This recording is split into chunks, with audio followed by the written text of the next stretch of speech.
Hello, everybody. If it's Wednesday, it's Warhammer, and that must mean it's time for another episode of Warhammer Weekly. Joining me, as always, is my buddy Tom. Tom, how you doing, sir? Hello, friends. He is my own start collecting experience. I'm trying my best to make him worth it. It's a lot of investment. It's a lot of time. I'm not sure it's all paying off, but we'll see what happens. Hey, there's a lot of value in this box. well, that I would say that still remains to be seen, but I appreciate the thought. So, of course, I'm on the road this week. I'm teaching over here in the UK, and I want to just take a moment to thank all of my students who came for the 4 days. So there was some of the students stayed for all 4 days. Those were some true warriors with iron in their spine to do 4 days, 8-hour plus days every day of painting and instruction. But it was, especially with me, it was really a challenge. I do that every day. But it was a great time. It was a lot of fun. I want to also thank Darksphere. Darksphere, which is in London, was the game store we were hosted at. And it was insane, Tom. Like, this is a huge store, man. When I think of London, like every shop is tiny. Okay. Mhm. Like, I mean, it's just, it's like Sure. if you're in New York or any city where real estate's at a premium, right? But so like Darksphere is in kind of the basement of this mall, is basically like the entrance at the top is this little tiny storefront, and then there's just like an escalator going down. Yeah. Okay. And it's like the whole basement area of this space. It's just massive. So, they were great. Have you been to Source Comics before? Games and Comics in Minneapolis? Okay. It's like 13,000 square feet. Yeah, I mean, this is the same kind. I don't know how I couldn't tell you how many square feet, but this was like, it was huge. They had. Let me give you this the yardstick, okay? Sure. Wall on the way to, like, they had a nice sequestered room for the painting classes. That we're going to come back next year, very likely. They had already said they'd like to have us back, and I'd like to come back. So if you missed it this year, don't worry. Plan ahead. We'll probably do the same thing the week in front of Warhammer Fest. And as I was walking through, there were like probably 3 games of 40K going on and like 5 games of D&D going on, and there was lots of with enough open space in between that no one was in each other's game. Wow. You understand what I mean? Yeah. Like, for people to be having conversations and far enough away that they weren't interrupting each other. So there you go. Yeah, I cool. After my academic conference this last week, Source Comics in Games is the one that Patrick Brendelson is the manager of. It's his store. And it was on like Free Comic Day, May the 4th, and so I slipped in, and like there was like 100 and some people in there buying things, and like it was insane. And I walked in and got to see Patrick and Duncan and a whole bunch of folks. So nice, that's awesome. Yeah. All right. So, anyways, that's what's going on here. So that's why we're doing the show like this. It's better. Tom, I wanted to thank you, by the way. Just also want to thank Tom at the top of the show. Yeah. Because, Tom, your horrible audio last week, the truly epic level of trash, you set a record for the most thumbs down we've ever got for an episode because of your terrible audio. I win! So, way to go. I win! I haven't went back and re-looked at it. That is fantastic. Fantastic. Yeah, it was wonderful. It was great. So it's good to see you back at home this week, and you're now clear again. So there we are. All right. So let's get into the news, because boy, oh boy, has it been a busy week. It has been a busy week, and it's going to be even crazier this weekend. So what do you got? It's going to be so crazy this weekend. I'm excited. Okay, let's do the rumor engine first. Do you have the image for that? Sure, I can bring it up. Give me just a moment. Talk about it while I'm switching over. So it's a bone scythe or similar poled weapon. Mm-hmm. I would argue it lends the rumors to being in alignment with having like a re-release of Death stuff. But I mean, the reality is that it could very easily just simply be whatever that other game we're playing is, Warcry. Because we know that at least one Death Warband is coming in the Warcry. So yeah, I mean, I think that's what it is, probably. There you go. It's the Warband. strongly putting my money on it's a scythe from the Death Warband in Warcry. Yeah, I can see that, and I'm excited for it. I look at that and I'm like, yeah, I want to paint something like that. Sure. We've seen all these things, and I really do think that it's probably like the case that we're going to see, they've said this is new models. I think we're going to see a lot of new models. Obviously, one of the other stories is that the Australian,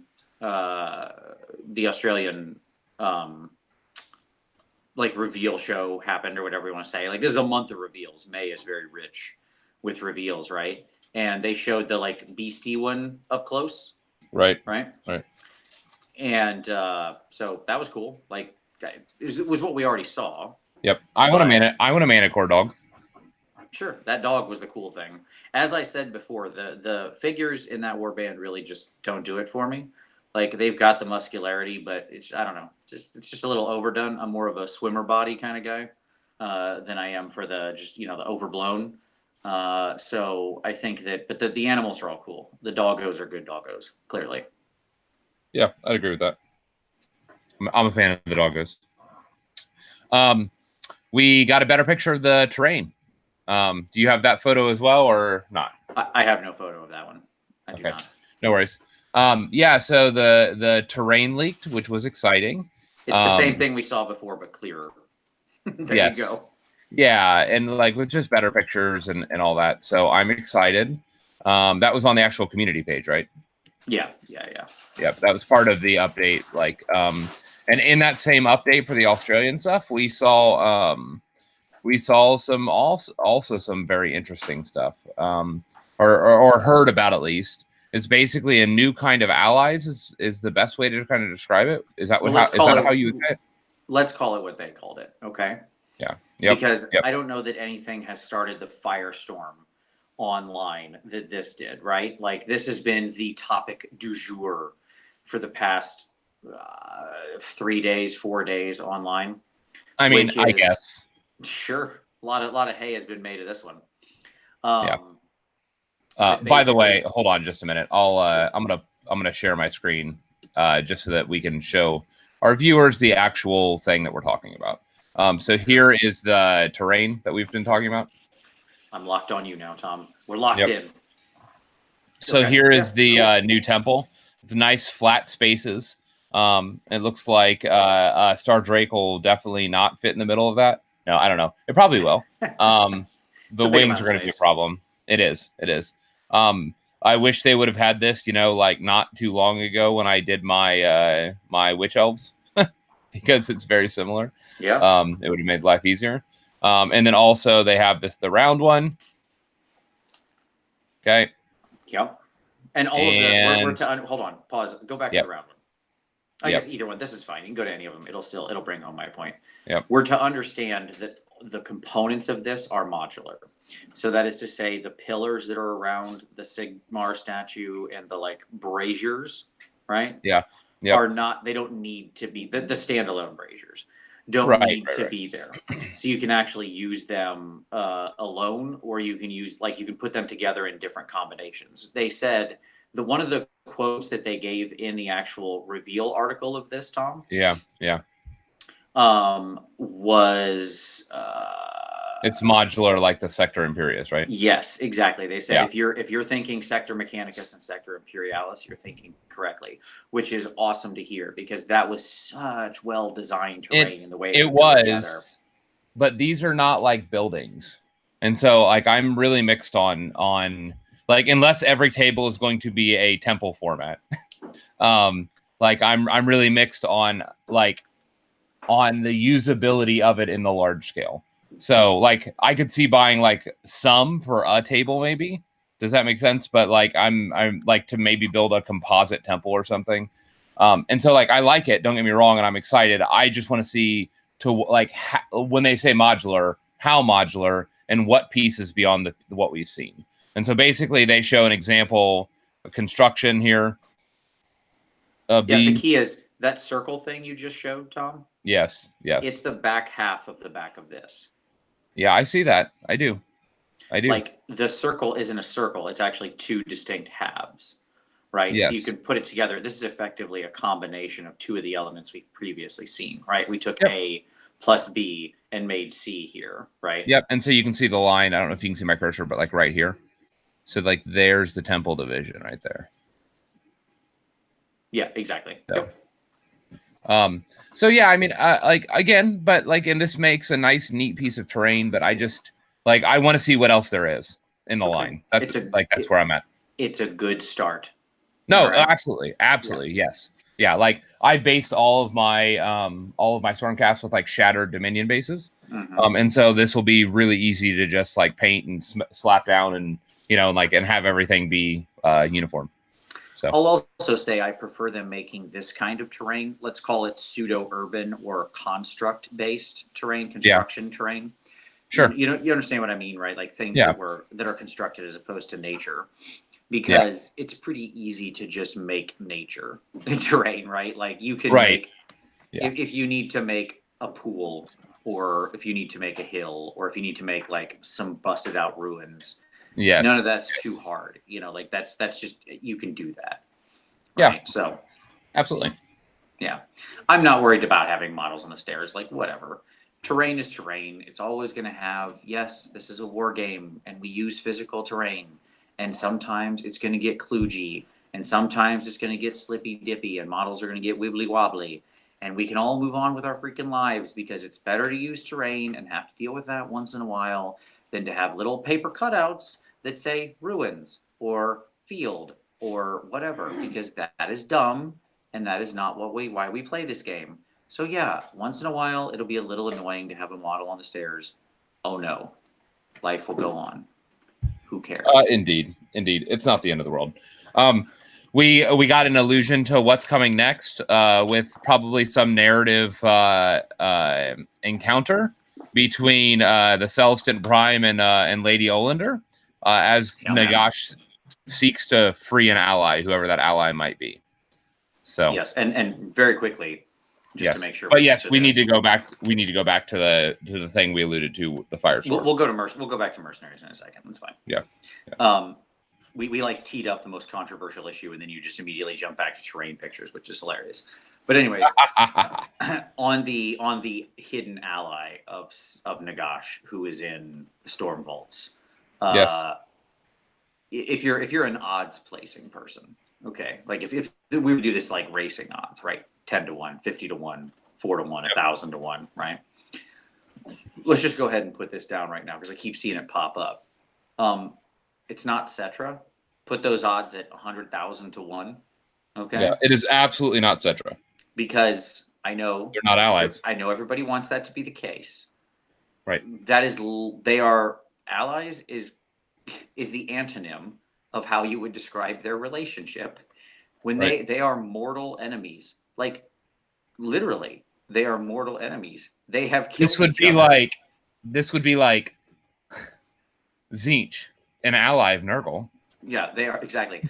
but no, Tzeentch has never actually killed Nurgle. Okay, each of these two have actually killed each other. Okay, like mortal enemies means they pose a mortal threat, right?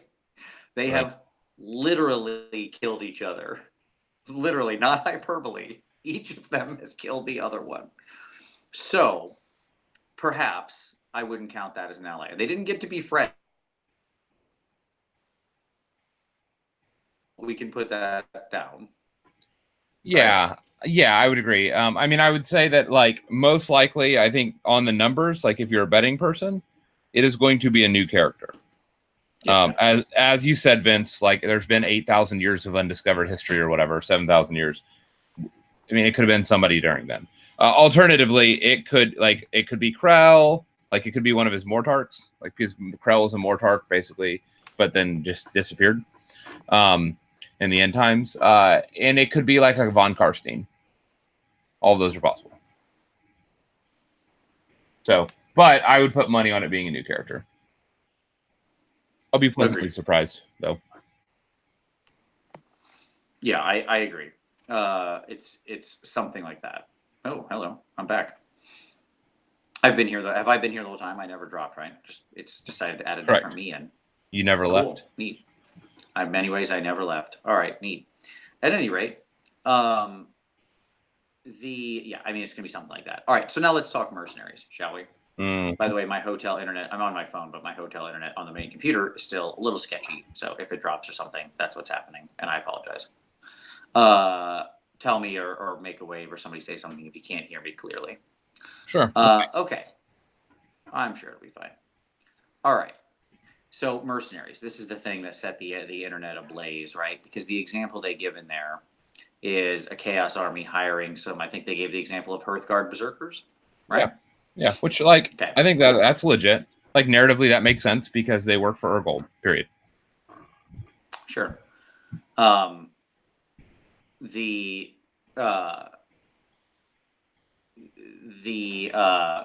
Sure, yeah, they are a mercenary force. They have been since the beginning. If you go back to the original reference to them in the very, very first AoS book, right, where they were like sort of teasing out all of the forces, then they had mentioned that these were mercenary fighters who will fight for anyone, even chaos. Like that was teased in the initial, literally like the first words that were ever said about them, right? Yes, correct. So cool. Okay, great. Now, you know what I think about this mercenary thing? What do you think? Absolutely nothing. Except like, here is my thought. You ready? Okay. Yeah. That is the sum total of things I have to say about this. Like, I'm sorry if you were looking for an internet hot take on this one, but my answer is okay, cool. I mean, there are 101 ways that they can restrict this if you're worried about power levels. Well, like here's the thing: there is 100 ways this could be done poorly, and there is 100 ways it could be done badly. And if you don't like my example, or if you don't like my numbers being equated, fine. There's one way they could do it well, and 1,000 ways they could do it bad. I don't care, right? Like I don't care just don't know what it is. Exactly. Yeah. I have no idea what it actually is. I have no idea what it allows or entails. Allies isn't just you can bring in 400 points of anything, right? So like things generally have rules. We haven't seen the rules for this yet, so cool. When I see the rules, I'll pass a judgment. If it's bad, I'll call it bad. If it's good, I'll be excited. Okay. Yeah. Cool. Like I could even like I'm gonna trot out a world where like I could see something like this is only allowed for Grand Alliance armies. Sure. Like Firestorm stuff. Yeah, Firestorm. So that like for Grand Alliance armies, these are the allies for Grand Alliance armies, right? Sure. Because Grand Alliances don't get allies. That would be one possibility. I could see another world where, like, sure, you can bring in some stuff, but you can only bring in 200 points, and that uses up all of your normal allies allotment. So, like, so it limits the actual size and the impact of the thing that you've brought in. There's 101 different ways that this could trot itself out. Yeah. You know what I'm excited about? Hobby opportunities. That's what I'm excited about. Sure. Like my Daughters of Cain almost already a Slanesh army done. Sure. Yeah. Yeah. I mean, look, I understand some people are worried. Okay. If you feel like causing yourself stress and heartache over something that's nothing or possibly nothing, I'm not going to tell you what to do. But if you want to extend your lifespan and live a happier life in general, I don't worry about things that I have no further information on. I've got a list of things to worry about every day that are about a million things long, and all of those are very real. Am I getting enough vitamins? Do I have too much cholesterol in my diet? Is somebody I know going to die of a horrible disease? Is the planet slowly slipping into chaos? These are things I'm concerned with on a daily basis. Whether or not they happen to nail the rules on mercenaries, not really ranking, especially when I know nothing about it other than there's going to be this thing called mercenaries. Neat. All right. It's a good idea. Like in concept, it's a cool idea to be able to create these narrative armies that have other forces in them. They could do it in a bunch of good ways. They could do it in a bunch of bad ways. And, great. Fun. I've been looking for an excuse to add Chaos Dwarves to my my Fireslayer army. Sure. I mean, that could be an option. We'll see. It could also be a complete train wreck. That's a possibility. And you know what your worry is going to do to prevent that being a complete train wreck if it is? A big hot goose egg, my friend. So worry or don't worry, it's going to be whatever it is. Your worry and concern will have literally zero impact on it. It will have a lot of impact on you. So, make a decision here about how you want to live your life. That's my best recommendation. There you go. Sure. But what it does is it says to the meta, who knows what things are going to look like after the summer? Yeah, it could be real exciting. Because we have a whole bunch of books dropping. Like we have continued to have a churn in the meta. We now have the reality of,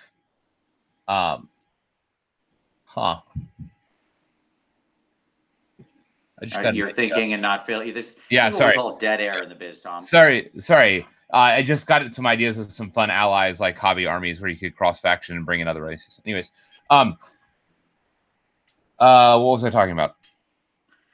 Literally, all of us don't know, and I'm counting our entire audience in that Cool. cohort, Tom. Cool. Oh well, it must not be important, or it must be really important, and I've just forgotten the thing that's going to save us all.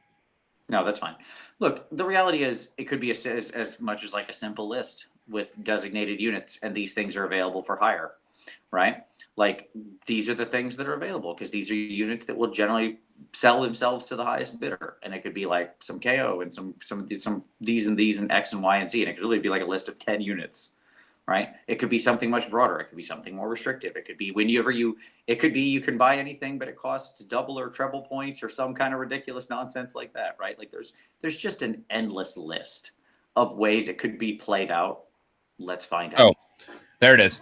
So the meta is in a shakeup, like a major shakeup between between the GHB that's about to drop that we have no idea what's going to happen with that, between new endless spells. And so like, who knows is the answer.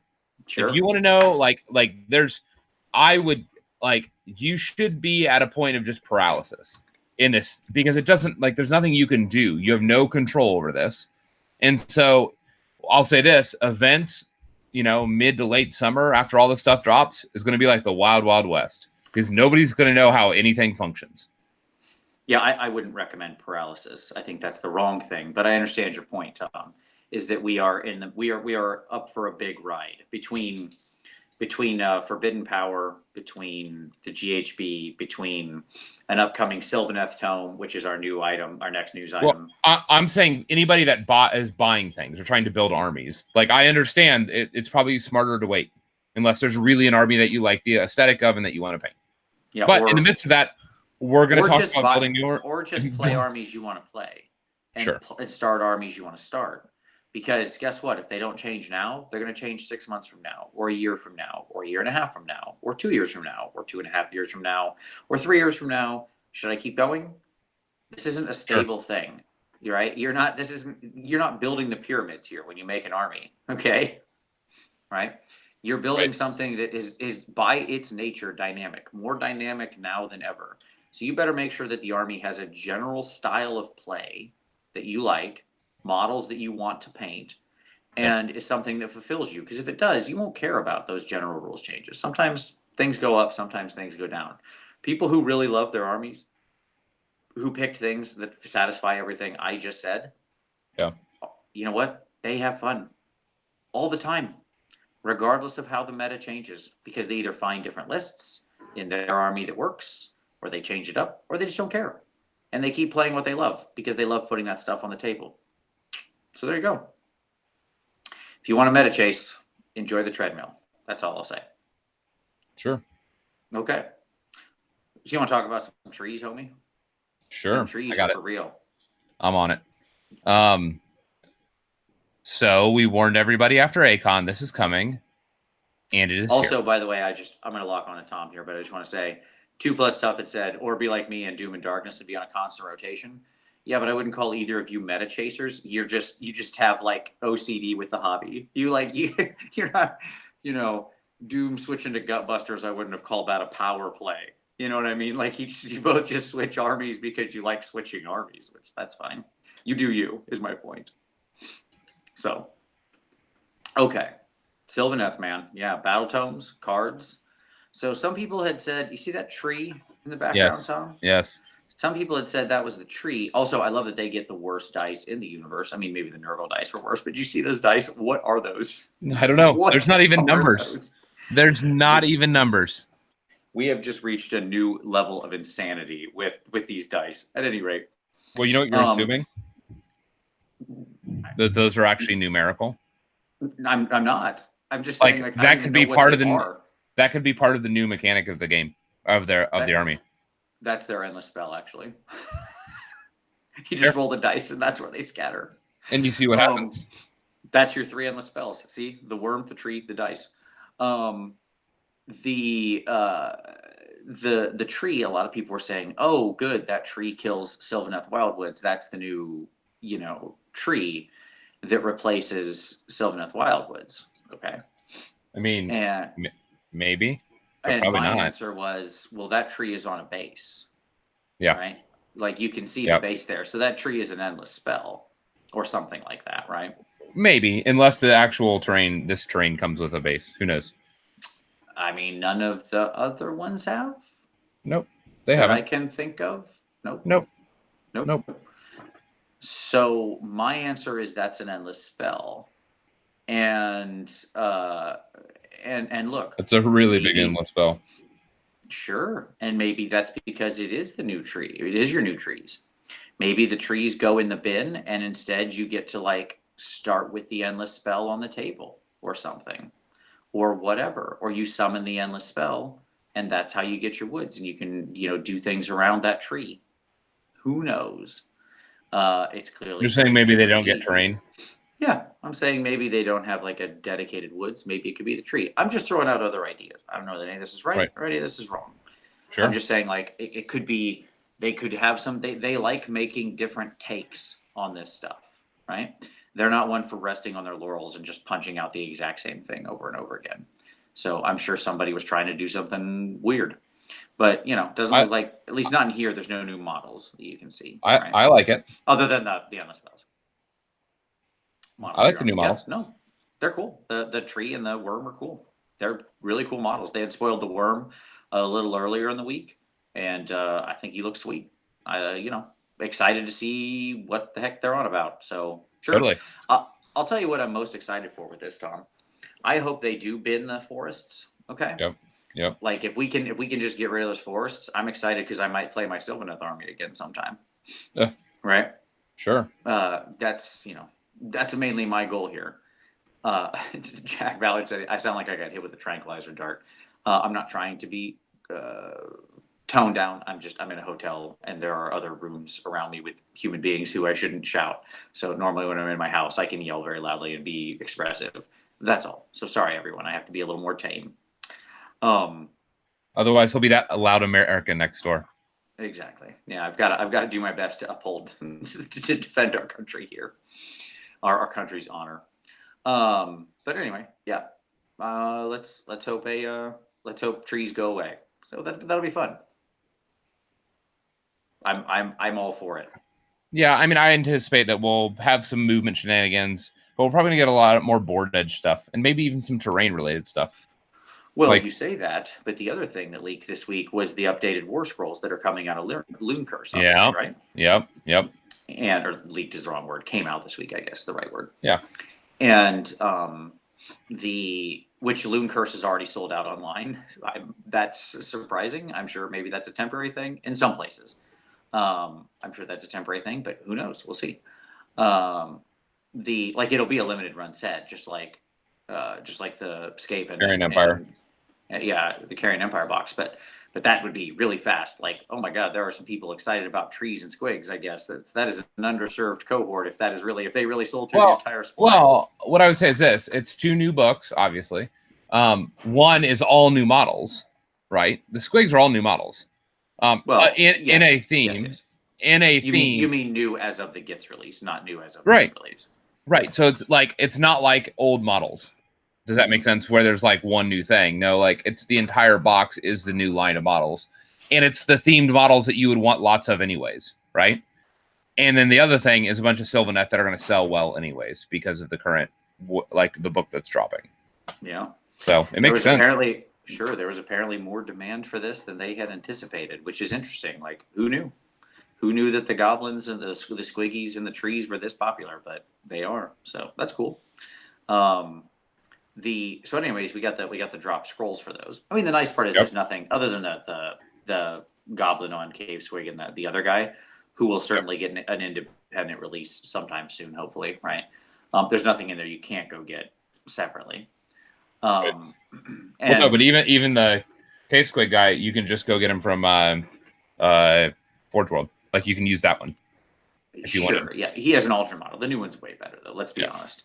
I don't know. I really like the Forge World one because he has armor on the squig. Yeah, I don't know. I like the new one way better. And Forge World sculpts are always hot garbage, and they have Forge World skin, and they're terrible. So there you go, carte blanche statement there, if there ever was one. I shouldn't say always. 85% of the time. There you go. That's my estimate. At any rate, we saw that they split apart the Kurnoth Hunters finally, that was obvious. I did. Like the moment they split up the two types of Hellstriders in the Slanesh book, I was like, oh, well, and you're like, oh, definitely getting separated. Because if carrying a stick versus a whip makes you a different unit, then absolutely carrying a giant sword versus a bow should, and having like. Well, and they had two different helm options too. They had two different helm options as well. The Hellstriders. Okay. So that makes a difference. Okay. Sure. I would argue battlefield role makes the difference as to whether or not you get your own scroll. And so, which they're interesting. I saw all the new scrolls. I like them all. I like the sword guys now very much. I think they're cool because the sword guys can do more wounds. They get more attacks. Bow guys are fine. The notable thing that came out of there was tree revs, man.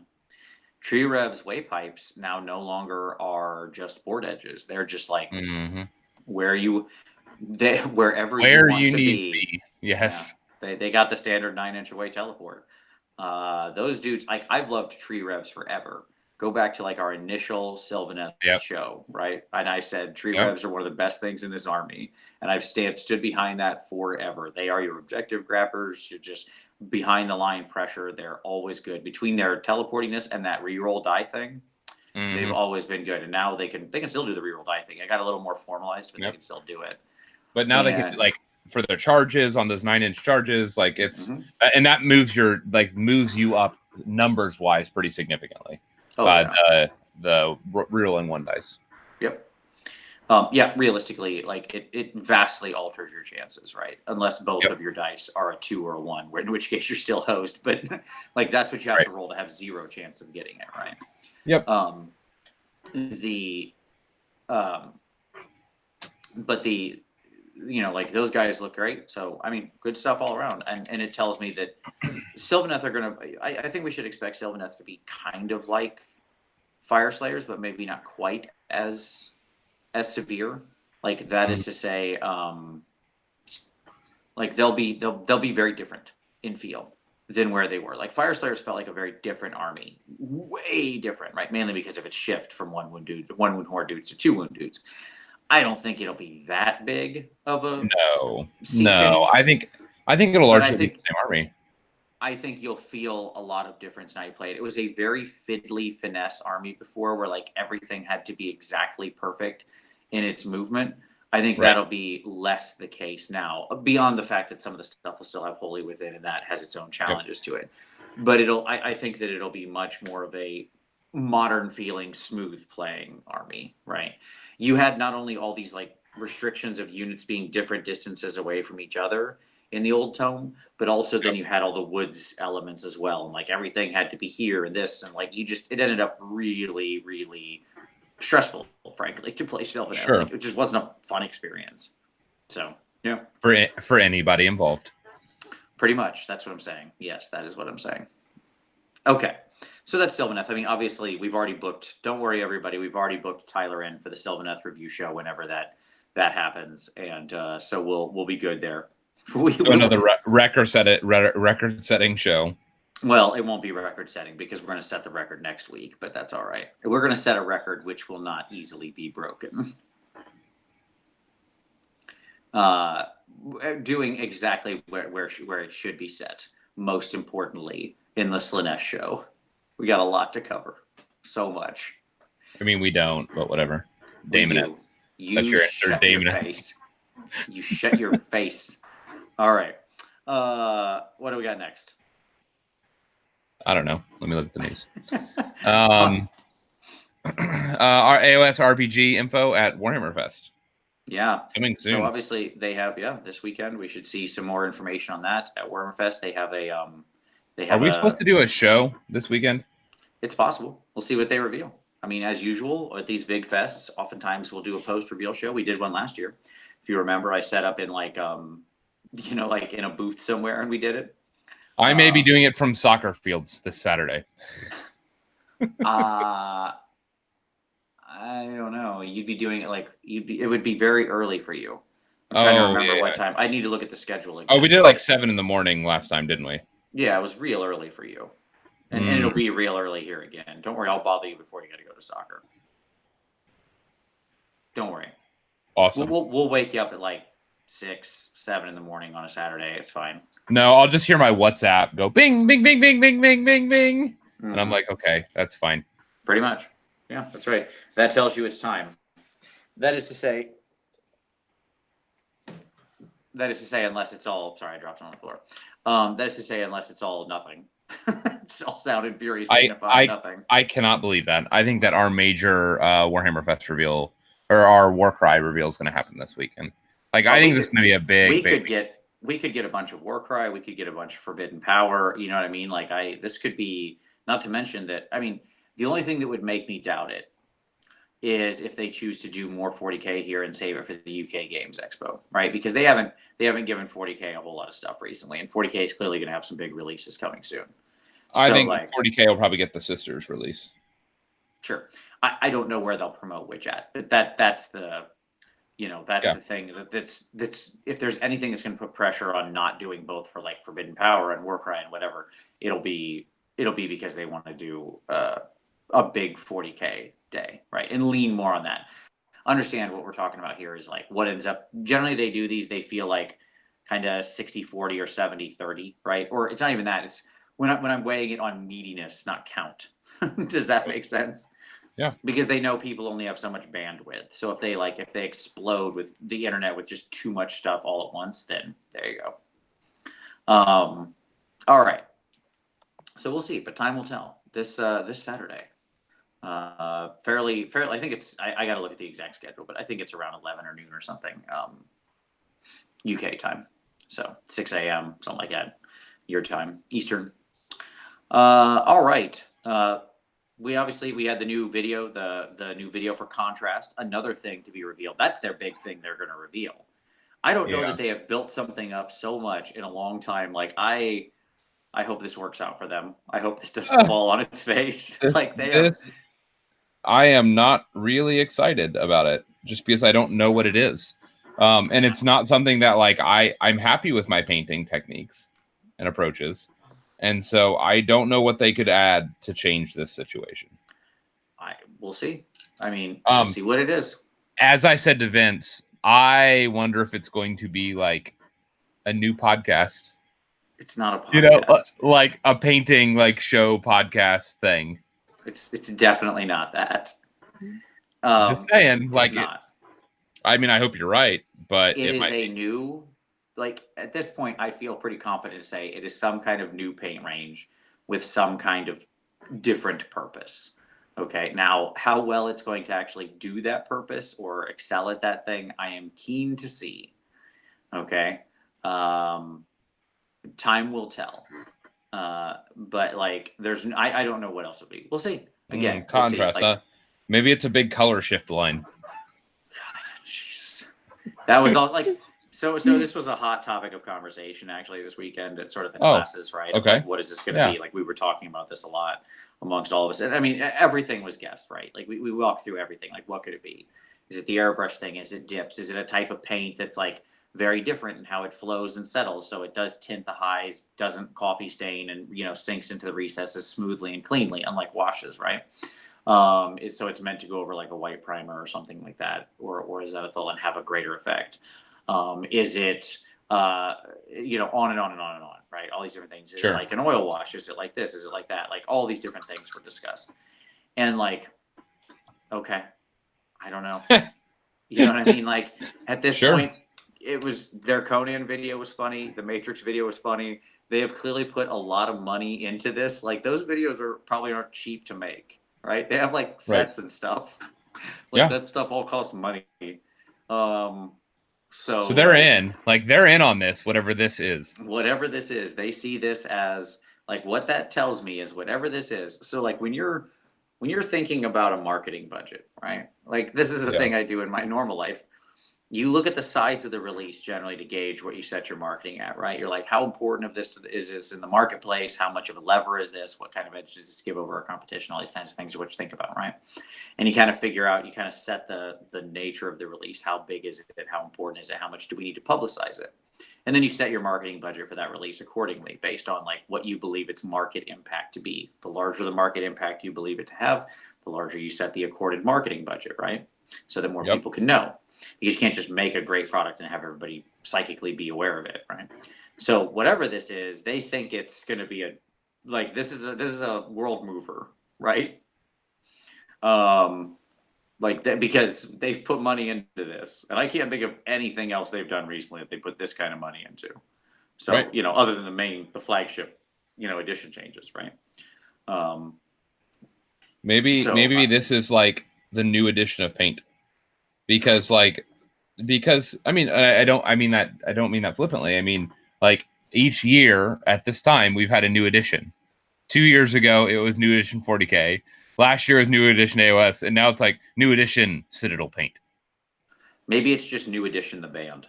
They're bringing back new edition the band. Yeah, maybe they're going to actually have Belle Biv DeVoe at Warhammer Fest. I think that's what it is. That's what I'm putting my money on. It's as likely as anything else. All right, so enough talk about that. That'll be, I suspect, Tom, we're doing a show this Saturday. Let me just say that. So, get ready for your 6 a.m. wake-up call. Okay. My wife's going to be so excited about that. I'm going to do it from laying in bed.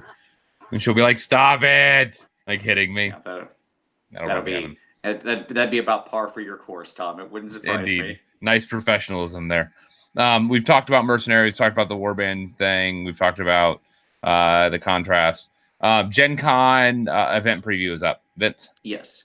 Yeah, the Gen Con event preview is up. It went live on the 5th. You can go find events. I'm teaching 5 classes at Gen Con. I would love to have you come. We're doing a bunch of great stuff. We're going to do, and I actually the way I set my schedule was such that I actually teach the same 2 class schedule back to back on Friday and Saturday. So not the same class. Like I have class A on Friday, and then class B. So 2 p.m. and 3 p.m. And then I repeat the same schedule on Saturday, if that makes sense, right? So that way, if you're available, you can easily sign up for both classes. You can sit there for the 2 hours, then go. You don't have to go somewhere, could leave, come back. I tried to make it easy for everybody. If you're not available on Friday, you don't miss out. You can do the same track on Saturday. Like, my goal was to make sure that everybody can easily, who's interested, can easily sign up. I'm teaching a different class on Thursday at 3 p.m. Now, let's talk about the event finder on Gen Con's website. As it stands right now, here's an interesting thing. I'm not a company. I'm just me. Okay, I don't have a company or anything. And so I don't fill out the company section of the thing. I'm just the one who leads it. So there's a distinction between the company that's doing it and the person who's leading it. And so there's no way to actually search for me for my classes because you can't type in Vince Venturella anywhere into the search things and get a result. That's amazing. Yeah. So I'll try to grab the actual numbers and share them at some point. I'll put them somewhere so people can see them. But if you're interested, if you're going to Gen Con, it's Thursday. You can sort by day and time. So Thursday at 3 p.m. and then Friday and Saturday at 2 and 3 p.m. And it's achieving smooth blends and better true metallic metals and speed painting and all that kind of stuff. You will see my name if you go into the event, but I'll try to link. I'll link all of them down below in the description, and I'll have that link continue in this show up until Gen Con. That way people can easily find them, because when I filled everything out, I thought my name would be searchable.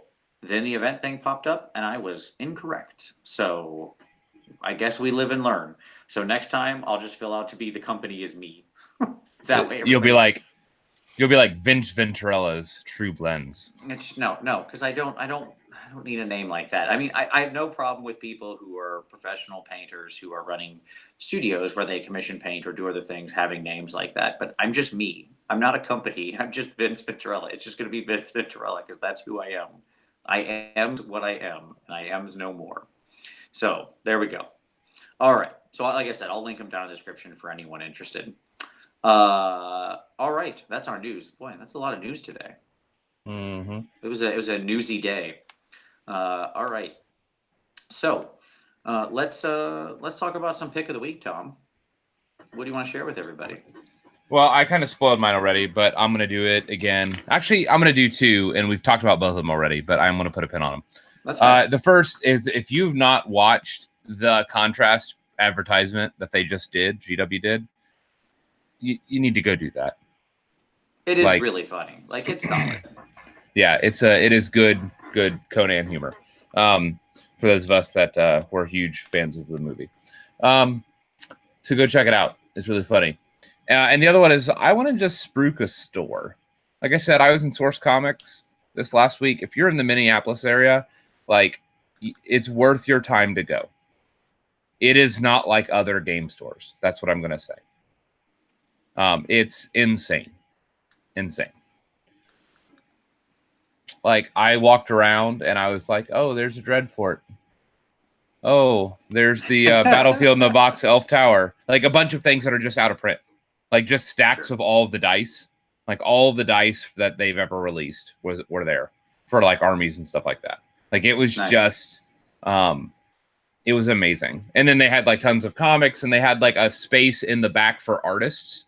You know how you go to, like, conventions and they have, like, booths for artists? Like, where artists selling their art and like signing stuff and all that. They had that. Like, there were artists that were in the back of the store, like, hawking their wares and stuff like that. Like, that happened. Wow. Okay. Yeah. So it is. If you're in Minneapolis, it's worth your time. Well, dig it. I mean, to be fair, what else do they have to do? It's real cold up there, you know? I mean, you're talking about a city where they built, like, a little human habit trail that connects all the buildings downtown, so people don't ever have to walk outside. So that's true. Yep.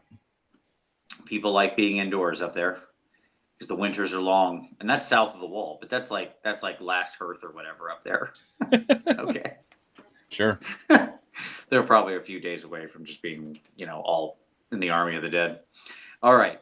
So, it's not that. No, I almost spoiled it. Oh, I almost dropped a spoiler. Sorry, that was real close. I was gonna make a joke.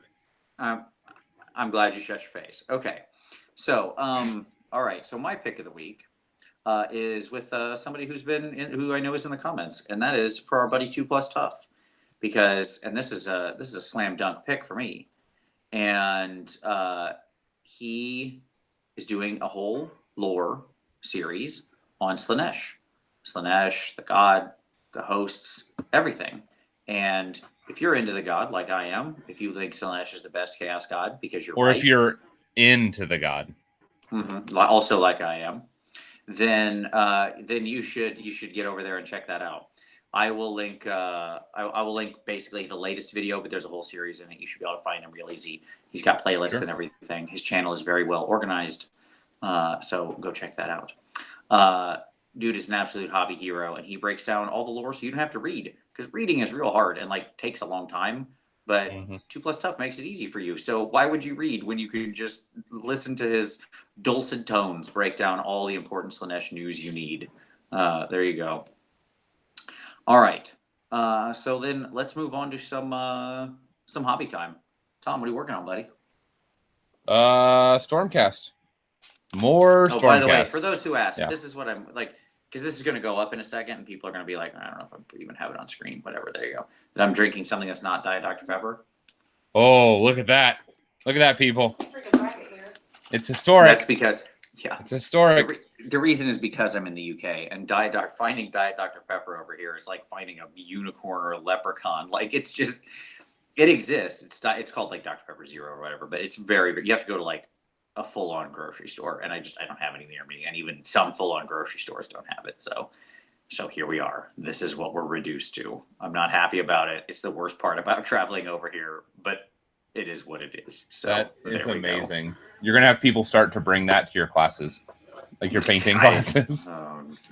Please no. All right. So anyways, okay.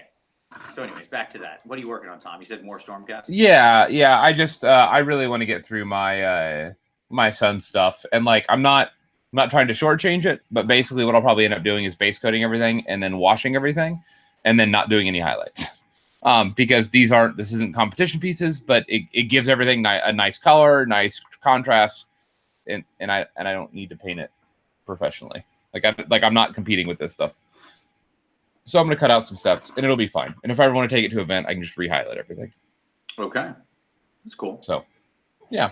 So I'm almost have my whites done. Then I'll do my golds on everybody, and then the basing, and then wash. Then I'll be done.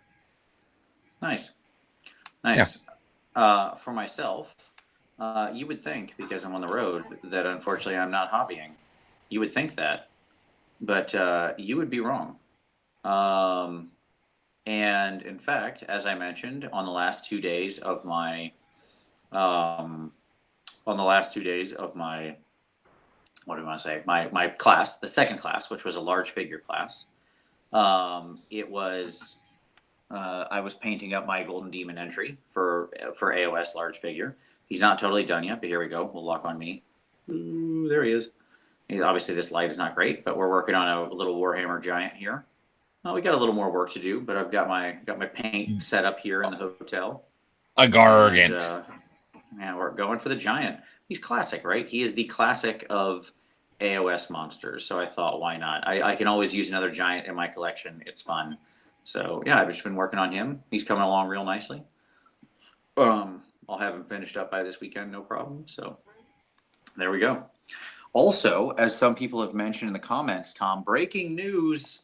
Oh my God, breaking news. We interrupt our regularly scheduled programming to say that the Warhammer community has just dropped an article about Sylvaneth. That's right. Everything has been revealed. So they're trying to interrupt. Thank you, Warhammer community team, wherever you are.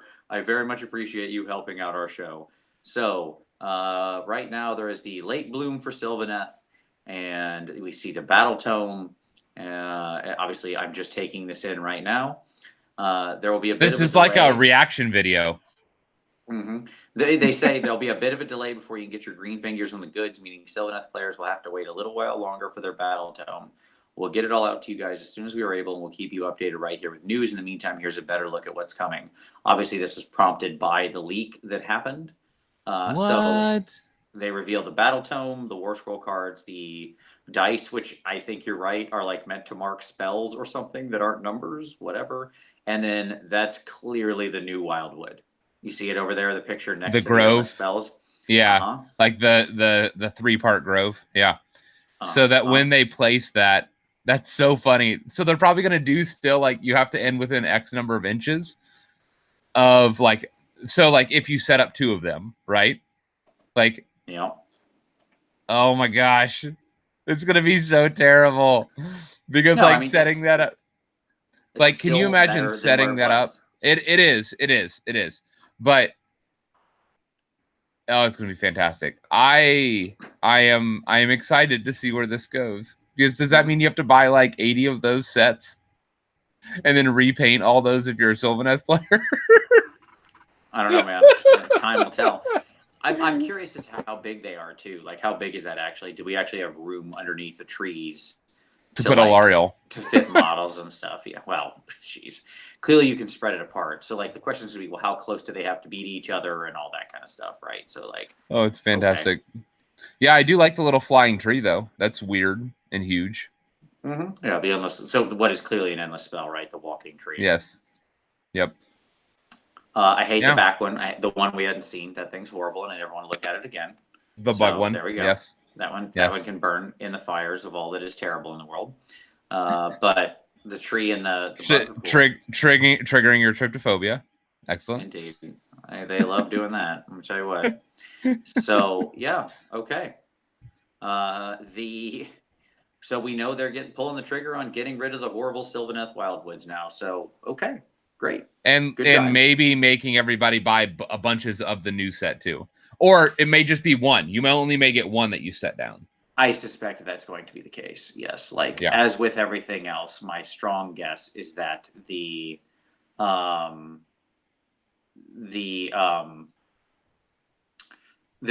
now, like, you will have this wood and it will take up some amount of space and like blah blah blah. There you go. right? And once And it's like down, it's down. it's down, it's down. That's your terrain piece, right? That's your forest. I'm curious as to see. I would guess there is some ability to turn existing terrain into one of your woods somewhere in there. I mean, if they did it for Skaven in some way, right? Like Yeah, Skaven you could had just the do ability. something like overgrowth or something Yeah. like that, and yeah, Exactly. Like Sylvan or Skaven already have the ability to turn a random piece of terrain into a knothole, right? So it would just make sense that they do the same thing, that they give you like overgrowth, uh, and allow you to, in addition to whatever that woods is right there and however it works, also then give you like the ability to have other forests in that way. So cool. yeah, and whatever that means, like because it may not like that. It may not be needed for teleporting or any of those other things. Right. I could be, could not. Like they might move away from that as we saw with the tree revs, Right. right? I mean, or not. Right. Again, time will tell. My guess is this is probably still like a month off the actual battle tome. Just it leaked Right. earlier than they wanted, right? We'll see. Time will tell. But hey, breaking news during the show. All right, very exciting. Thanks, GW. Thanks, Mhm. G-Dubs. Got our back. Okay. Got our back, helping us out. We could have moved past that and never known. All right. And I agree. Somebody mentioned they love the Battle Tome artwork. I do agree with that. That Battle Tome artwork looks choice. It is very good. All the Sylvaneth books have actually just like, been really nice, actually. So like they've always had really, really good art. So nothing weird about that. Okay, cool. So let's talk about our topic this week, Tom. Let's just transition to that, which is, starting AoS and how you start collecting armies and stuff like that. And how we want to attack it this time is we're in the middle of a lot of growth, as you mentioned, for AoS, right? This is a time where there are battle tomes rolling out, seemingly every month. And there's things like Forbidden Power and the GHB. There's a lot going on. The game is growing like gangbusters. So the reality is, what do we do with all that? Yeah, what do you like? That's the question. If you're now coming into this as a new person, and or even you're an experienced person and you want to start an army, we're gonna break up some of the we're gonna take some of the factions and talk about what we think are some of the good ways to go about starting an army. And we're not gonna talk about sort of rules for general starting an army. We've covered that on past episodes, right? And I think I summed it up already in this show, which is understand how the army plays, which by the way, Haywo Twitch on his channel has an excellent description of how every army plays. I know he's working on a part 2 for that to add the new armies that have come out. So find an army that you like how it plays, find an army that you like the look of the models and that you think you'd be willing to paint a large number of and keep collecting, and that fits within your budget to collect it. And what we're going to talk about is mainly a lot of the latter part, right? Like, okay, you've decided you want to do it. What's your best method of attack? And we're going to assume first run purchase, by the way, here. Like that is to say, Tom and I are going to discuss like value as per you're buying from some kind of retailer. We're not going to talk about the secondary market. The secondary market, because sure, I mean, obviously, if you can get a whole army on the cheap from your buddy who's just trying to offload it, yeah, great. Of course, that's always the best way to get it cheap. And just a heads up, if you are buying large armies, like if you go to eBay, you can normally expect to find armies at the 50 to 60% retail. 40 to 60 is the normal range. Sure. So, but you're going to get potentially broken pieces, and you're not going to get all your bits necessarily, and you don't know what the builds are like, and yada yada. So, Yep. So that is an option.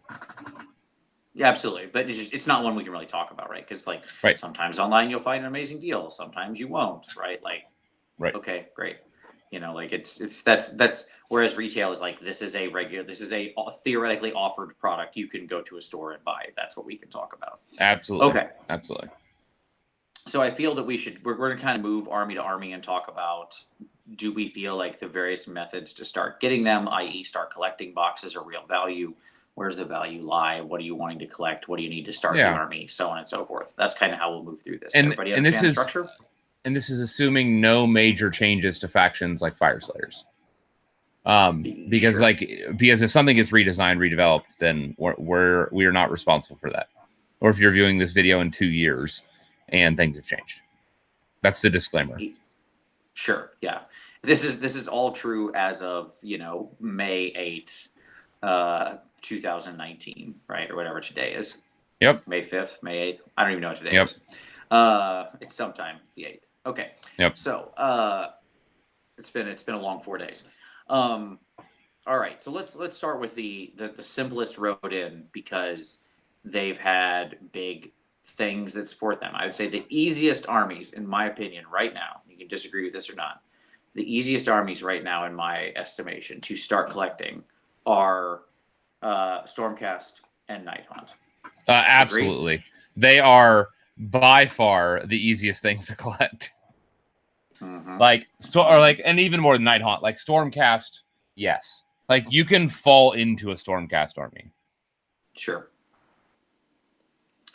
Yeah, I mean, there's so much Stormcast out in the market right now. They've been bought and sold so many times. There's so many different boxes and opportunities for them. Oftentimes you'll go in stores and they could have any of the special, sort of release boxes that have come out over the past 3.5 years. There's been a Battle Force box basically every year, but this last one. There's 2 or 3 start collecting boxes for them, in addition to the paired sets for like Soul Wars and Tempest of Souls. Yeah. So I mean, like, if you want them, it's not hard. Right. Yeah, and that's the point. When you're looking at Stormcast and Nighthaunt, now there's a bit of a trick here, right? Because in my opinion, like the actual Soul Wars box set or like the Tempest of Souls, not the Tempest of Souls and paint, but just like the Tempest of Souls. Sure. Right. So it's like, and there's a significant difference in price there, and one of these you do not need to buy for sure. Yes. That is not a good way to get paint. Just fair warning. Hey, I have one with paint. Okay. Cool, man. Good. But yeah, I mean the Tempest of Souls box, just so we're clear, comes with like a Knight and Cantor on foot, right? Comes with 2 Evocators, 3 Castigators. 3 Castigators are a unit. The Evocators can help fill out the thing from the base box set. 5 Sekis, obviously quite useful. Sekis are a significant battle line unit of good power right now, and a Celestar Ballista, also a great unit right now. So like it's just it's got some really great stuff in it that most of which you're going to use. Maybe you toss like the Castigators in the bin for now. I think they actually have some good playability, but there you go.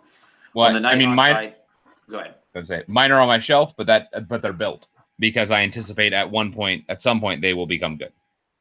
Yeah, the Nighthaunt one's a little rougher because it's like a Lord Executioner, which is just like, okay, I don't know that you actually need him for your Nighthaunt armies.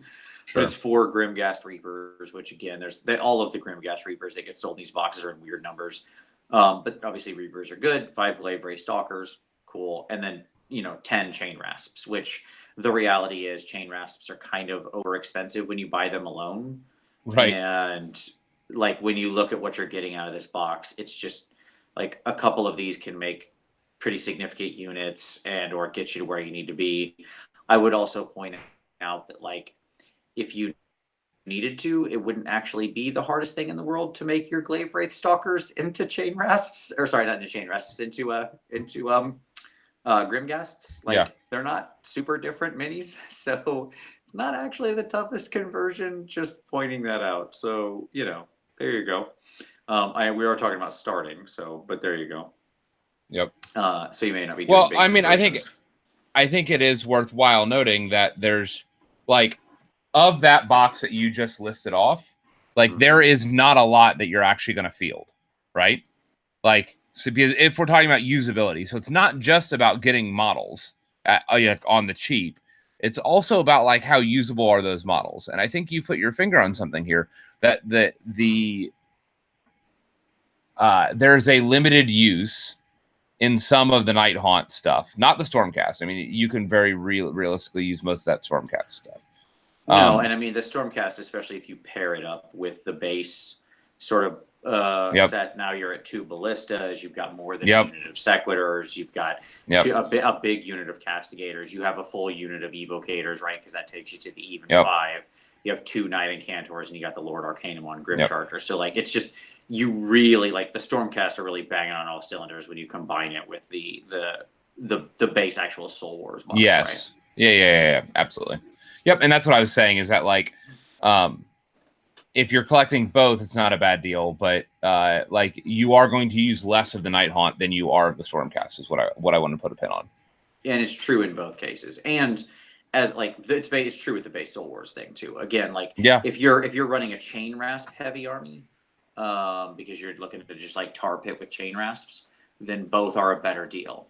Right. I honestly think the quality of those deals rely on how much you see chain rasps being present in your Night Hunt army, because the base box is like 20 chain rasps, right?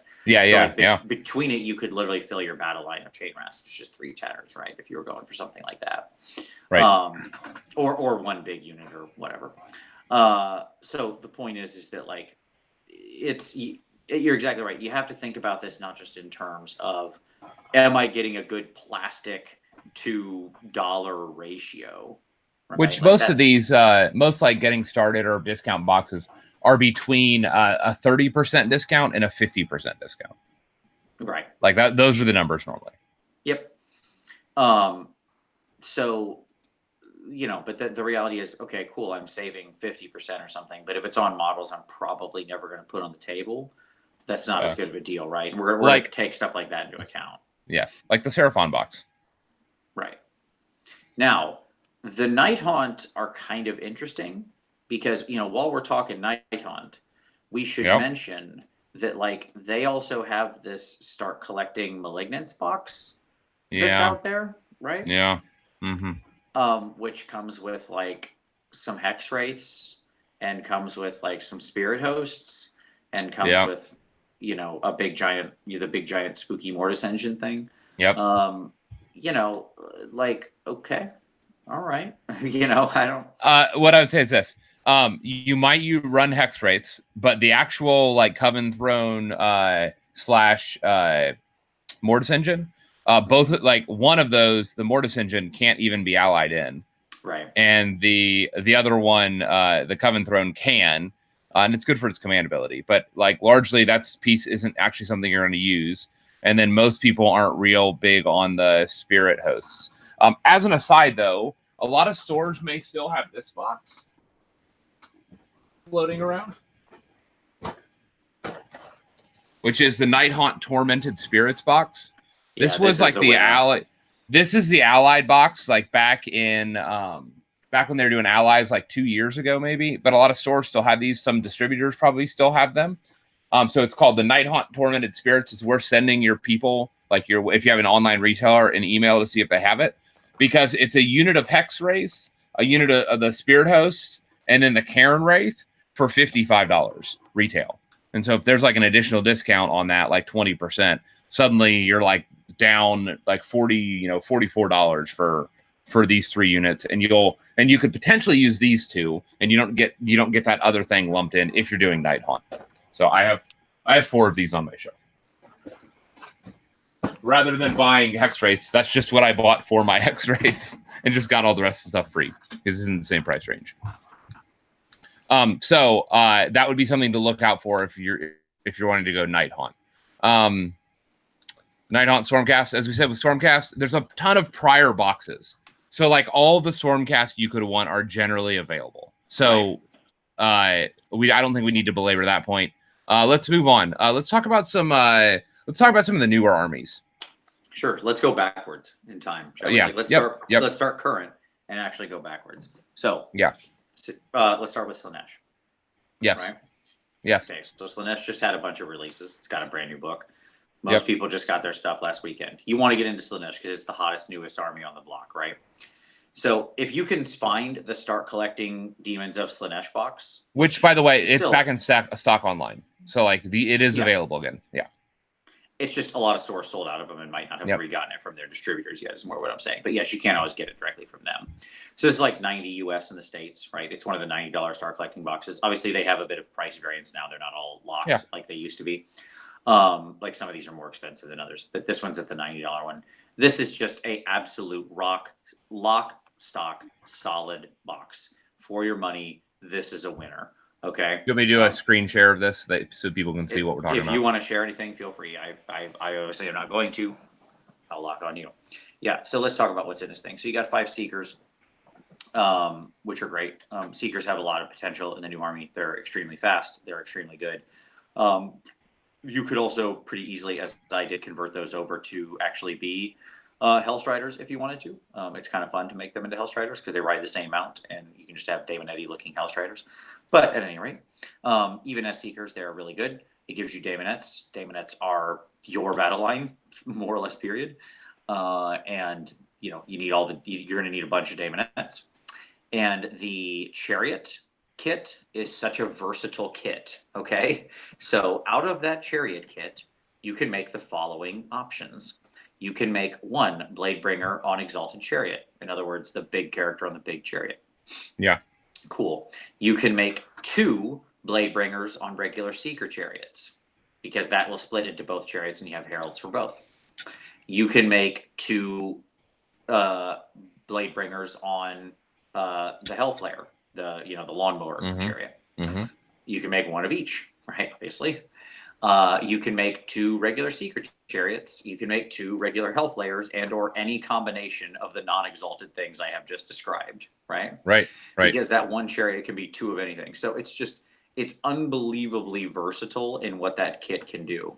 I should also point out that there is a lot of extra parts to that chariot, no matter how you assemble it. So like, if you're very sort of clever with how you build the thing, you can get even more mileage out of it. Like, if you don't follow the instructions exactly and you decide to cheat a little bit, you can actually get you can get a good way toward another chariot out of one box. So like, if you buy two of these, you understand what I'm saying? Like, the extra two parts will basically make another chariot for free. It's kind of like a buy two, get one free type of thing. So I could easily see buying like 3 of these boxes. So like the rebuyability on this box is through the roof. Absolutely. Yeah. I mean, this is the backbone of your army, right? Like, what you're buying, you will use all of these units.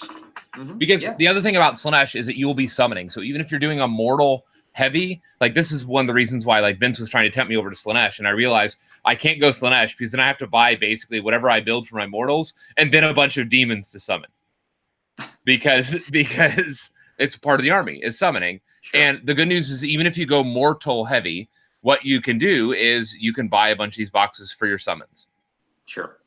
I would also point out that with the chariots, like, if you build the Bladebringer on Exalted Chariot, that means you have an extra herald, an extra Bladebringer. So you can also just turn her into the one on foot, because they're standing more or less flat, right? So like, you can just put them on a normal base. So like, really so many options here. What you're buying from this point to get to like what I would call a decent Slaanesh army is determining how many like contorted epitomes you want, the twins, and how many keepers of secrets you need, and then like your Enrapturous, your harvest, right? Yeah. Like, so those are your 3 big things not in there. One option that you can also throw in here right now is the Wrath and Rapture box. Which if you're wanting to throw in some corn, like if you don't mind, or you have something to split corn, this basically halved is $80 for the Slaanesh half of this. You're going to get 5 more Seekers. You're going to get the 10 more Daemonettes. But instead of the Chariot, what you end up getting is 3 of the Fiends, which your mileage will vary on those. Some people like them, some people don't. And you'll also get your Enrapturous, whose alone is $40. Yep. So like, if you have a way to unload the corn side of this is not a bad deal to get maybe 1 or 2 boxes of these. Absolutely. So that would be my advice for Slaanesh. Yeah, she's got good options for sure right now. Yep. And it lets you, like, putting that together. Actually, stay on Wrath and Rapture for a second, because we can segue into the. We'll skip a book and just segue into corn. Like, I know that'll kind of have a skip Fire Slayers, but it's sort of a logical connection, right? Totally. So corn was also a recent release book. Wrath and Rapture is a great, like, corn is another one of those things that has like just all the entry points, all the just stuff, so many. And again, some of this might vary depending on, like, do you have a good game store near you, or do you have a game store that like has a bunch of has a bunch of out of print stuff on your shelf. Yeah, exactly. Because like there was so many old box sets that were like Stormcast and Corn, or just Corn box sets or stuff like that. Like, this has come out over and over and over and over again. And go ahead. I was going to say, the trick with Corn is that there's also a Star Collecting box that's like a current product for both 2. They're Yeah. mortals, and they're demons, right? So, and I would have been much more excited about the demon one had they not changed the skull cannon, but here we are. Right. So here's the demon Okay. one. The demon one, you're going to get more bloodletters, you're going to get more crushers, and then you're going to get this piece that you probably won't use. I mean, I'd love it if that wasn't true. You can make a skull cannon out of it, but it's Anyways, so the demons have a wonderful box. And then the gore blade. This is not so bad. It's not terrible. It's not fantastic, but it is your only way to get a Korgorath, basically. So if you want Korgoraths, that's your option. I mean, my argument would be, I think this is actually a pretty strong one in this line because it's on the cheaper end. It's still at 85, right? Because it's part of that original set that stayed at the cheapest possible thing. It gives you like the Lord of Chaos with his dog. It gives you 3 heroes here. Exactly. The Lord of Chaos. It gives you the Bloodsecrator, and it gives you the Whippy, the Bloodstoker, the Bloodstoker, the non-gem guy, and then the Bloodsecrator. Yep. It gives you 5 of the Blood Warriors. Yep. 10 Reavers. Yep. And the Korgorath. Yeah, I would argue this is like pretty staple for your Bloodbound, like Mortal Khorne stuff. Yep. Now, again, multiple buys of this box set, you get some diminished value because like you're not going to use I could see like 2 boxes of this probably.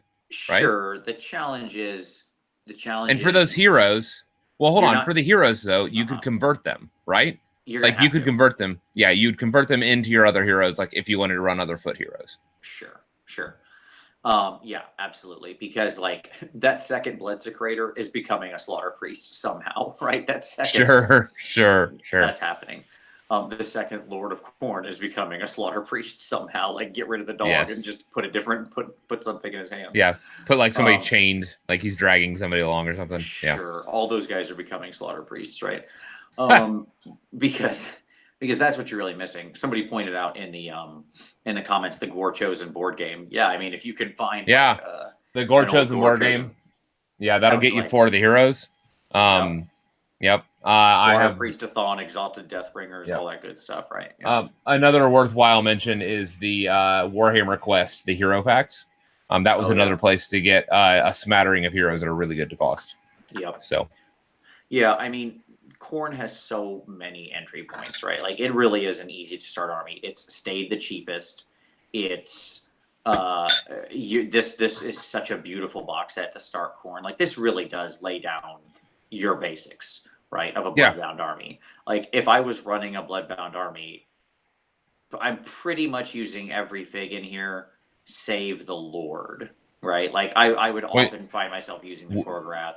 I don't like that particular Lord. I like whatever. Some people love him, some people don't like him as much. The reality splitting axe is fun. Your mileage may vary. That's my argument. Okay, I think there are more fun generals, but the point is he's not like a total waste. Right, he's not like a throw in the bin thing. He's an awesome fig, and he has use. Right. So there you go.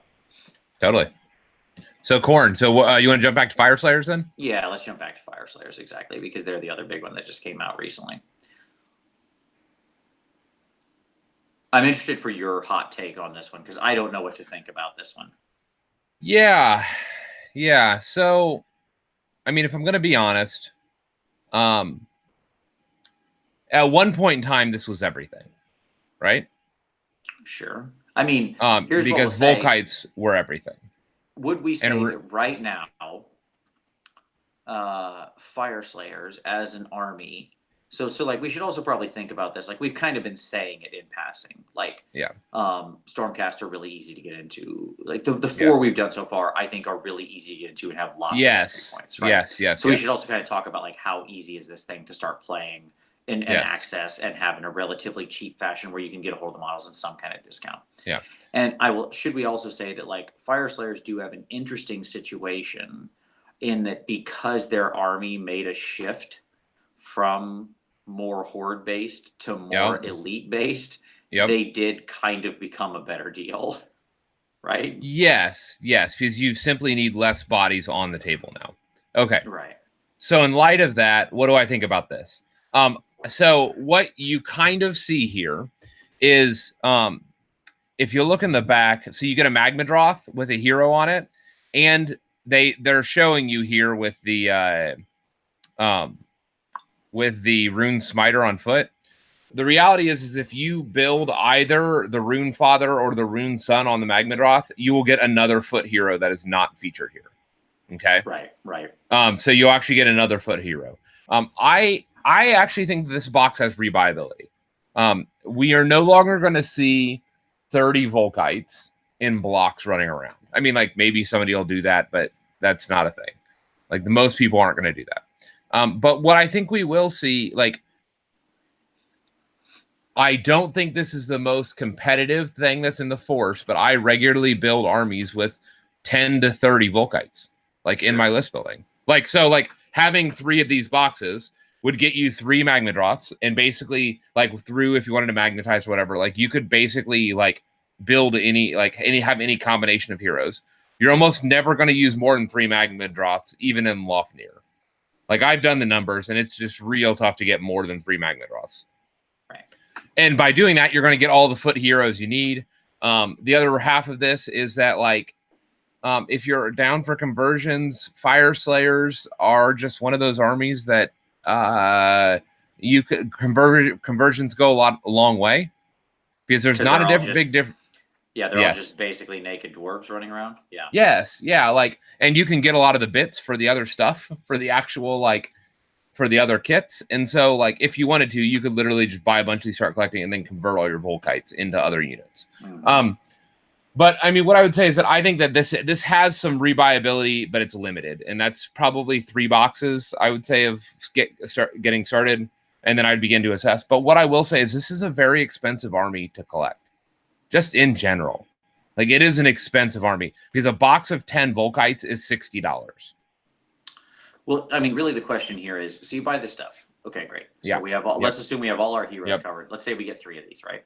That theoretically covers us for battle line, because we could do 3 Tanners if we wanted. We've got 3 Magmadroths and just all the heroes we want, right? Because we've got guys on Magmadroths, we got guys on foot. Yeah, as you mentioned, you're getting like 2 heroes, right? So you're just getting a ton of heroes. Every Magmadroth generates 3 heroes. So having 3 of these boxes is 9 heroes. Yep. That's right. The only thing you're missing is obviously your Grimwrath and your Doomseeker guy, right? Right, which you're not going to use. Most people aren't going to use those, right? I mean, sure. But you could convert anyways.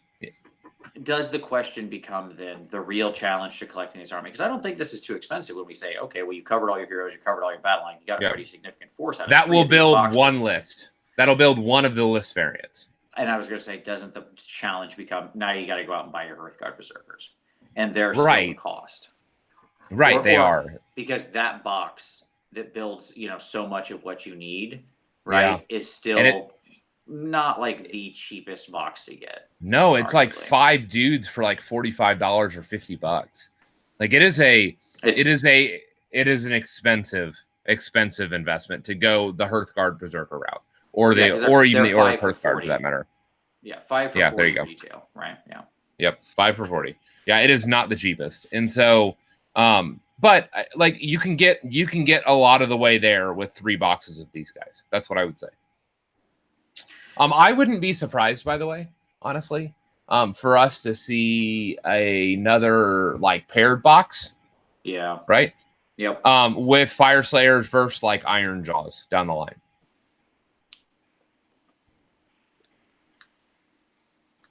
And have them include like some heroes or something, like a Rune Priest or whatever. Like not have any new sculpts, but then do a bunch of like Hearthguard Berserkers and or Hearthguard, because they can build both ways in that box, like that. Yeah, I mean the challenge is like you can get at the bulk core skeleton of your army pretty cheap. Let's just say raw retail we're talking about what $285, right? Yeah.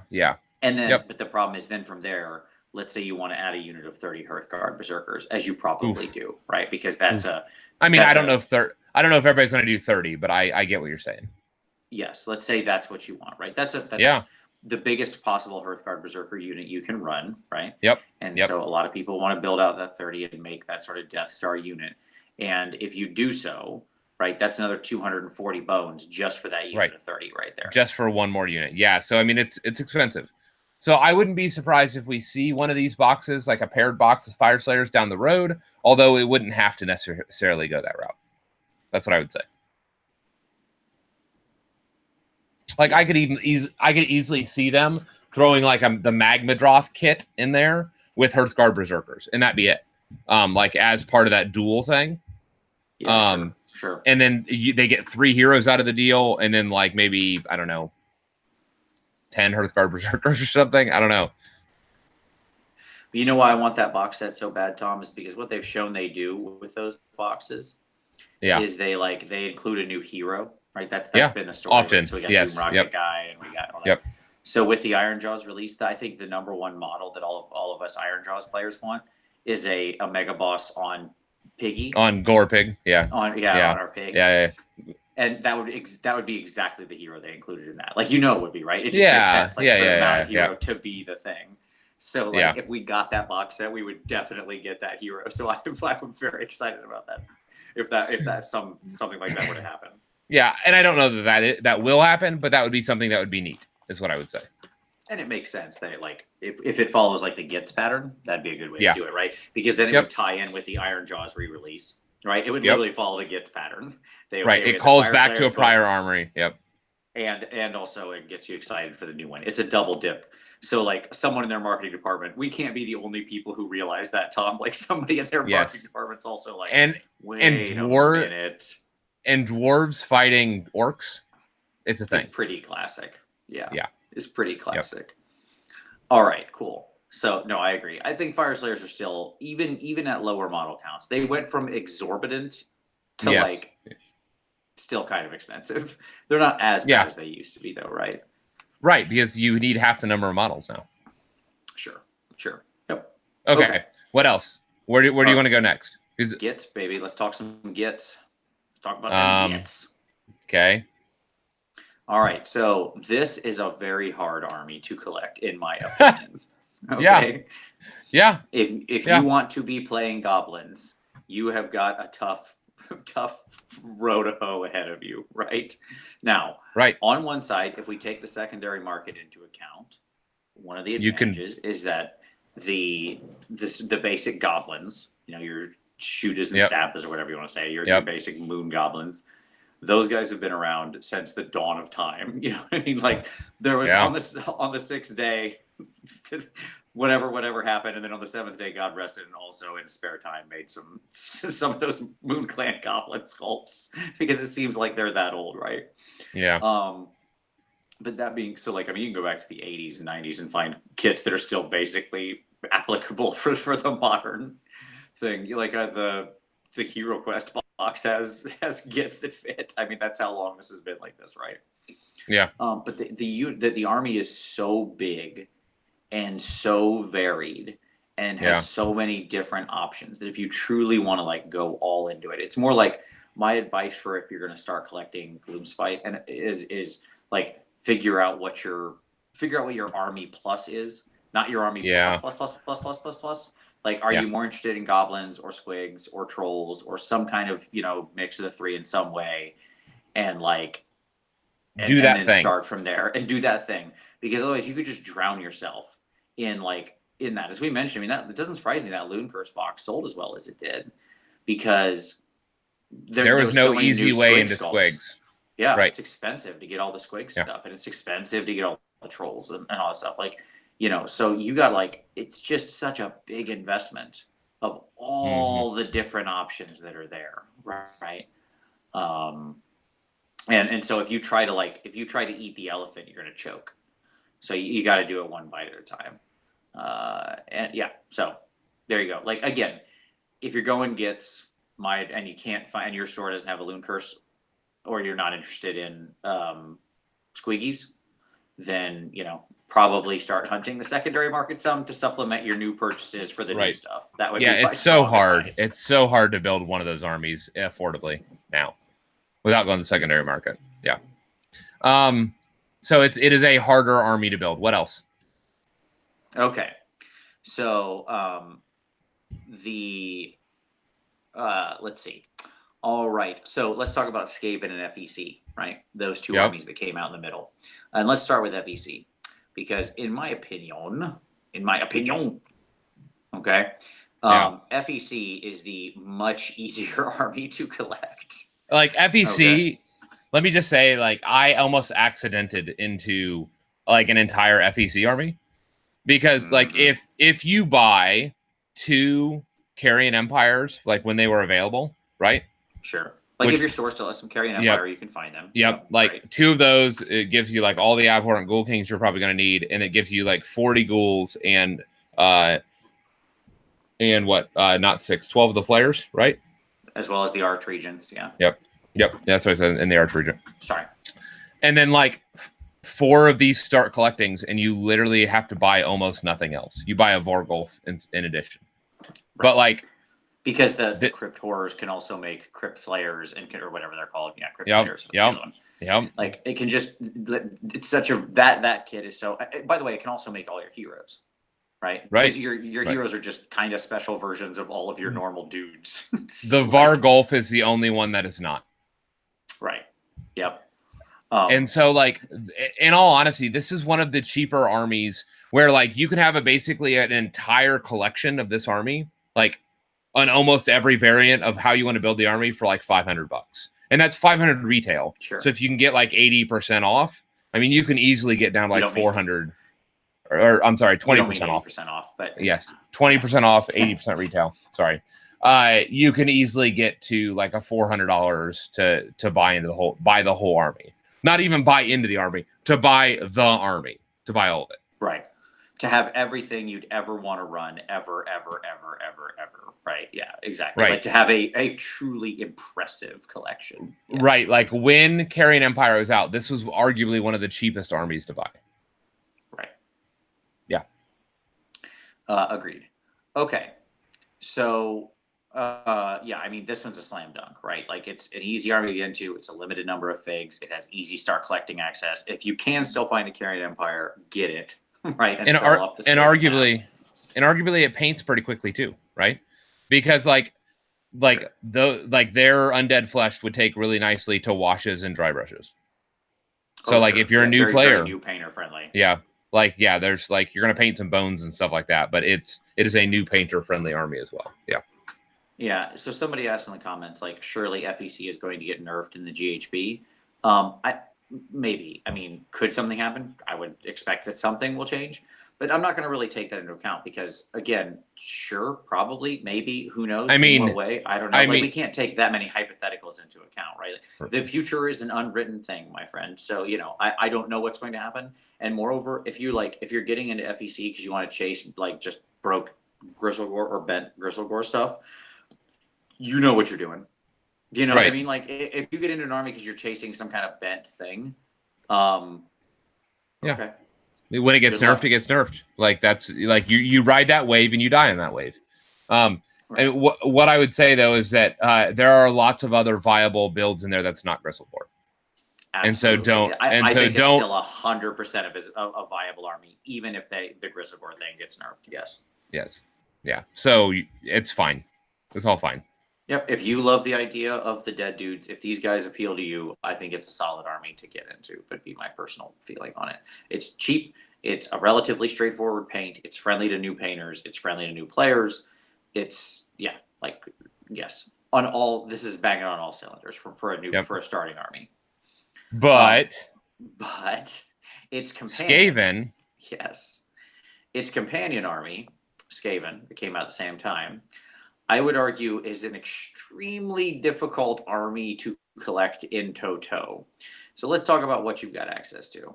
You've got access to the start collecting Skaven Pestilence. Now, that gives you a bunch of Plague Monks, and it gives you arguably either the Furnace or the Bell, because it can be built as either. And that's going to give you then, depending on how you build it, you're then going to get a Gracier on foot, or a Plague Priest on foot, right? Depending on the one you didn't use. It gives you a Plague Claw or a Warp Lightning Cannon, because that can also be built as both. It's just the standard sprues. So it gives you pretty good stuff there. They can be converted. Those monks could very easily be converted into a lot of different things. Yes. So they could be more or less any of your rat battle line. I know a lot of people use them to turn them into Acolytes. into acolytes. Yeah, exactly. Into the little ball tossers. Official name, ball tossers. And you know, my argument would be this is a very good start collecting because of its versatility, because it can Yep. build out the bell, which shows up in a lot of lists. It can build out the lightning cannon, which shows up in a lot of lists. Plague monks are far too good right now. If you want to talk about things that I think are going to get whacked in the GHB fairly hard, I think plague monks points will adjust. Just personal sense of the thing. But at any rate, I think they're still a good unit. The problem with that is Skaven has all the problems we just mentioned with Gits times times 10. Okay. Right. Because the line is just so huge. It's so huge and it's so full of old models. Yes. Right? Now, sure, some of that stuff you can find pretty easily on the secondary market. Yeah, because a lot of it's been around for a while. If you can go find old Island of Blood sets, dear God, that is like if you walk into a store and see an Island of Blood on the shelf, and you've got any interest in Skaven, buy it. Just buy it immediately and sell off keep the high elf crap for something, or bin it, or sell it on eBay cheap, whatever. It's worth it.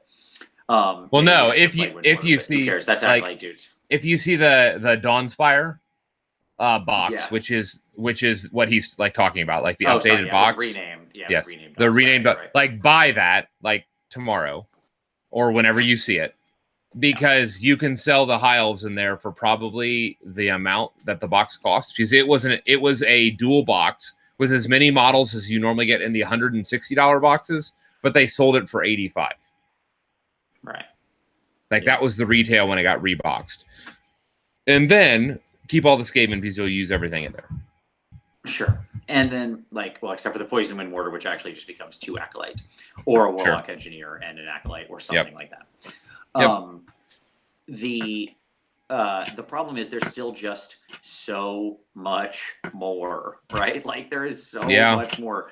You need so much in this army. Like this army, except in a very few builds, is a horde army, right? Like, yes, there are a couple non-horde varieties of Skaven. That does exist in like Storm Fiend type builds and stuff like that. But the reality is, whether you're going Clan Rats or Plague Monks or Storm Vermin, there's almost always some kind of at minimum, you're probably talking about 60 of a thing, right? Like your sort of min battle line is often 60 Clan Rats. That's a lot of Clan Rats to paint. This isn't a very new player friendly army. It's full of a lot of old sculpts, a lot of models that aren't as easy to get your hands on, or might not be as nice, or might be more tricky. Some are in metal, some are in fine cast. They're all over the shop. This is just a challenging army. Like Jezzails are pretty good right now. Okay. I hope you enjoy spending a lot of money or doing conversions. Like I would never recommend this for your first army. If you're on your third or fourth army and you're in for a conversion challenge or something that's going to make, that's going to be a fun project, then okay, cool. That's a good time to start thinking about Skaven. As a first army, this is the type of thing that will make you want to never play Warhammer again, right? Unless you're that very particular type of person. Yep. Who if you just absolutely fall in love with the rats, I get it. This was my first real army, so I understand. There is some of us out there who the insanity doesn't scare us, right? But at the same time, this is a difficult army. This is an uphill battle. Yep. Okay. All right, going backwards. Beasts of Chaos, because they're not far away from where you are. Yep. And this is one of those okay, so let's talk about beasts. Let's talk about how this box set could be good, okay, if one thing would just get better. But unfortunately, it's a very big one thing. Okay? The Cygor. The Gorgon Cygor, yeah. Okay, because this box actually contains some pretty useful stuff, right? Like you've got a shaman. Yep, you're always going to have a shaman. That dude's incredible. The way he boosts the movement of your whole army is bonkers. He's also your spellcaster, one of your 2 primary spellcasters. Great, fantastic. Ungors, good. You're always going to have. You're going to use you might use either or. Yep. Yeah, like because you're Yeah, gonna use you Ungors or can build Ungo those as Raiders. archers. Yep. Yep. And at minimum, you're gonna want like 10 Ungors to feed to your herdstone, right? Yep.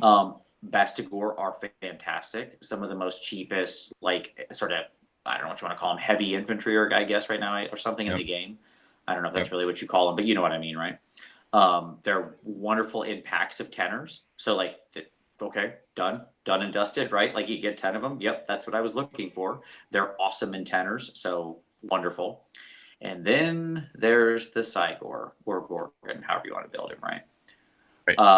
Who right now is basically not great. I mean, he's a gorgeous model. Like, let's not be silly here. He's awesome. He's like, he is a super, super awesome, super duper awesome model that right now is either too expensive or not good enough or something. Like, I don't know. He's one of those ones I'm hoping to see like some kind of change with, because if he actually got worth it, this would be a heck of a box set. Now, I would rate this army overall as like medium in difficulty, because it's still like, after this you still have a great number of things to do. And by the way, we still haven't touched upon the area that you actually need if you're going for the sort of meta chasing power build, which are all your Zangor and your Skyfire / Enlightened. Also, speaking of things that will certainly see a point adjustment, and your Zangor Shaman, So, like, the entire Zinch cohort of the beasts is not present here. This army does have a fair variety to it. It's not quite as big as the Gits, so I'm not going to rate it that poorly. But again, you've got things like your Minotaurs, which, okay, they're not that cheap. They're not that good. I don't know that you'd necessarily use them. Doom Bulls are kind of expensive. Shaggoths are kind of expensive. A lot of this stuff is still floating around in Finecast. Your Dragon Ogres are fine, but again, like, okay, they're not a thing you can find real cheap. There are many elements to this army that there's just no great way to get cheap access to. Once again, it's more the thing of pick a list, determine where you want to go with it, and figure out how you're going to start eating the elephant one bite at a time. Because otherwise, you're going to get overwhelmed by all of the options that are here. Because there is a pretty deep bench in this army. It's not Skaven crazy, it's not Goblin crazy, but it's enough. The bright side is that a lot of these things have floated around for a while. So when you look at things like Gore and Ungor and Best Gore, these are rather old kits. Minotaurs have existed in some form or another for years and years and years and years. And the reality is there's lots of secondary Minotaurs you can also get. Like lots of companies make Minotaurs. In fact, some companies make like $4 Minotaurs, or like there are some good knockoff Minotaurs around. I'm just saying, if you dig around a little bit, you'll see them. So it's very much the situation of like, yeah, you can get started with a relatively simple backbone, but if you really want to bring everything that the beasts have to bear, you're probably going to be in for a decent amount of money. This is not a. Yep. In the end, this won't be a cheap army to take to its sort of conclusion. Does that make sense, Right. Tom? Yeah, and I fully agree with that assessment. Yeah. The real challenge being that right now the Zinchi part of it is expensive, and the best part of it, the sort of quote unquote best part of the army, is the most expensive part of the army, right? Okay. Okay. So how do you want to? Backwards. But rather than going back, do we want to talk about things that I think that are loaded for potential? Yeah, absolutely. Let's just hit a couple you think are really good. Yep. Let's start with Sylvaneth. Wow. Okay. Coming out soon. Yeah, like if there was a good idea to pair with your Loon Curse, right? Sure. This is about a perfect pairing with the Loon Curse because there's no overlap. And it's worth buying like, 2 of these probably. Yep. 2 Tree Lords, big packs of Dryads, Branch Witch or Branch Wraith, because who knows the difference between any of them. And then all your Kurnoth come in Loon Curse. You get the new special character guy, and you get the tree rev / spite revs in the Loon Curse. It's like it's a match made in heaven, because then like there's your army. Yep, you did it. Congratulations, you made an army. Yeah. Right. Yeah. So this is like for buyability potential, running like 2 Loon Curses for Sylvaneth half, and then 2 of these, you'll have most of what you need of your core. You'll have everything you'll need for 1,000 point, 1,500 point games. And then if you want to like build specific lists at the 2,000, you can supplement accordingly. So Sylvaneth, that's a big win right here. And with the changes to trees, with the wildwood potentially happening, it's just I think that there's a lot of potential in this box. Other boxes of significance. Let me just flip through here real quick. So I would argue that there are 2 standouts in the list. All right. Okay. Those standouts are Idoneth, Deepkin, and Nurgle as a whole. All okay, right? So let's do Idoneth first. Yep. So Idoneth, Deepkin, their start collecting box is pure gold. All right. Yeah. Yeah. It's eels and Namarti, the Namarti you want. Okay. Yeah, and you can go either way with them. And archers or melee. And the Soul Scryer dude, who again could be any of those characters you need, because I've seen people convert this guy into everything, into all the possible incarnations, including Tidecasters, right? Sure. So this to me is absolute, just like this is the core of your Idoneth Deepkin army. Like this is what you're buying. Yeah. The turtles and the sharks aren't great right now. They might be better post GHB, but I mean, right now this is an absolute rock solid foundation to your army. It's got battle line. It's got your destructive unit. It's got a good character you want. Definite rebuyability. Also of note, last Christmas they had the Battle Force for Idoneth Deepkin. There's still a lot of stores that still have that. If you're interested in what's in there as well, which is mostly a bunch more of Namarti. But I say all that to say, like, there's lots of options for Deepkin to dive in easy. What I would say is that it will not be as easy of an army to paint. Well, that's probably true. It's a little trickier. Yes. Because some of this stuff is challenging. But that being said, I don't know that it's the hardest. I think it's a fun I would agree with that. at the same time. Sure. I would agree with that. And also, when we're talking about the Battle Force box, which you're right is still floating around and had just like a ton of Namarti in it, and it actually had the real Tidecaster, 3 more eels. It also had 2 sharks, notably, right? Yep. So this was like the Deep Surge raiding party. Yep. I would, which could future proof you, like you're gambling at that point because you don't know where you're going, where those sharks are going. But I would imagine if they can get sharks on the table, they would probably incentivize that. I have a strong belief that come the GHB or come, post the summer, that they're going to do their best to make either the sharks and or the turtle have some real value. Because I think they're sad that those units, which are admittedly absolutely stunning models, aren't seeing the table as much as they want. Right. Yeah. They would be like, they have presence on the table. And so they want, they want to incentivize the use of this. And then the other one that you said was Nurgle. I think Nurgle has real potential in here. So, and the reason I say that, let's do the new box first. Sure, because there's a couple different boxes of start collecting of Nurgle, right? Yeah, so totally. Again, Nurgle has a long history, right? So there's a deep secondary market out there for Nurgle. That's number one. Number two, Nurgle is extremely new painter friendly. Right. Yep. It's fun and gross, and you can use a lot of washes and technical paints. You can get out your Nurgle's Rot and your Blood for the Blood God and have a gross old time doing open wounds and leaking pus and all sorts of other gross, awful stuff. Right.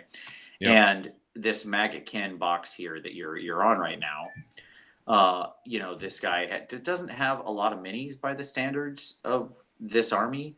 The standards of most of these boxes, but it's got 2 of your big Puscoils, which I think are primed to go down in points, but I think they're fine right now, even as they are. You can build the character out of that, which I think is a great character, the Lord of Afflictions or whatever. Or the flying guy. You also get the Lord of Afflictions. Yeah.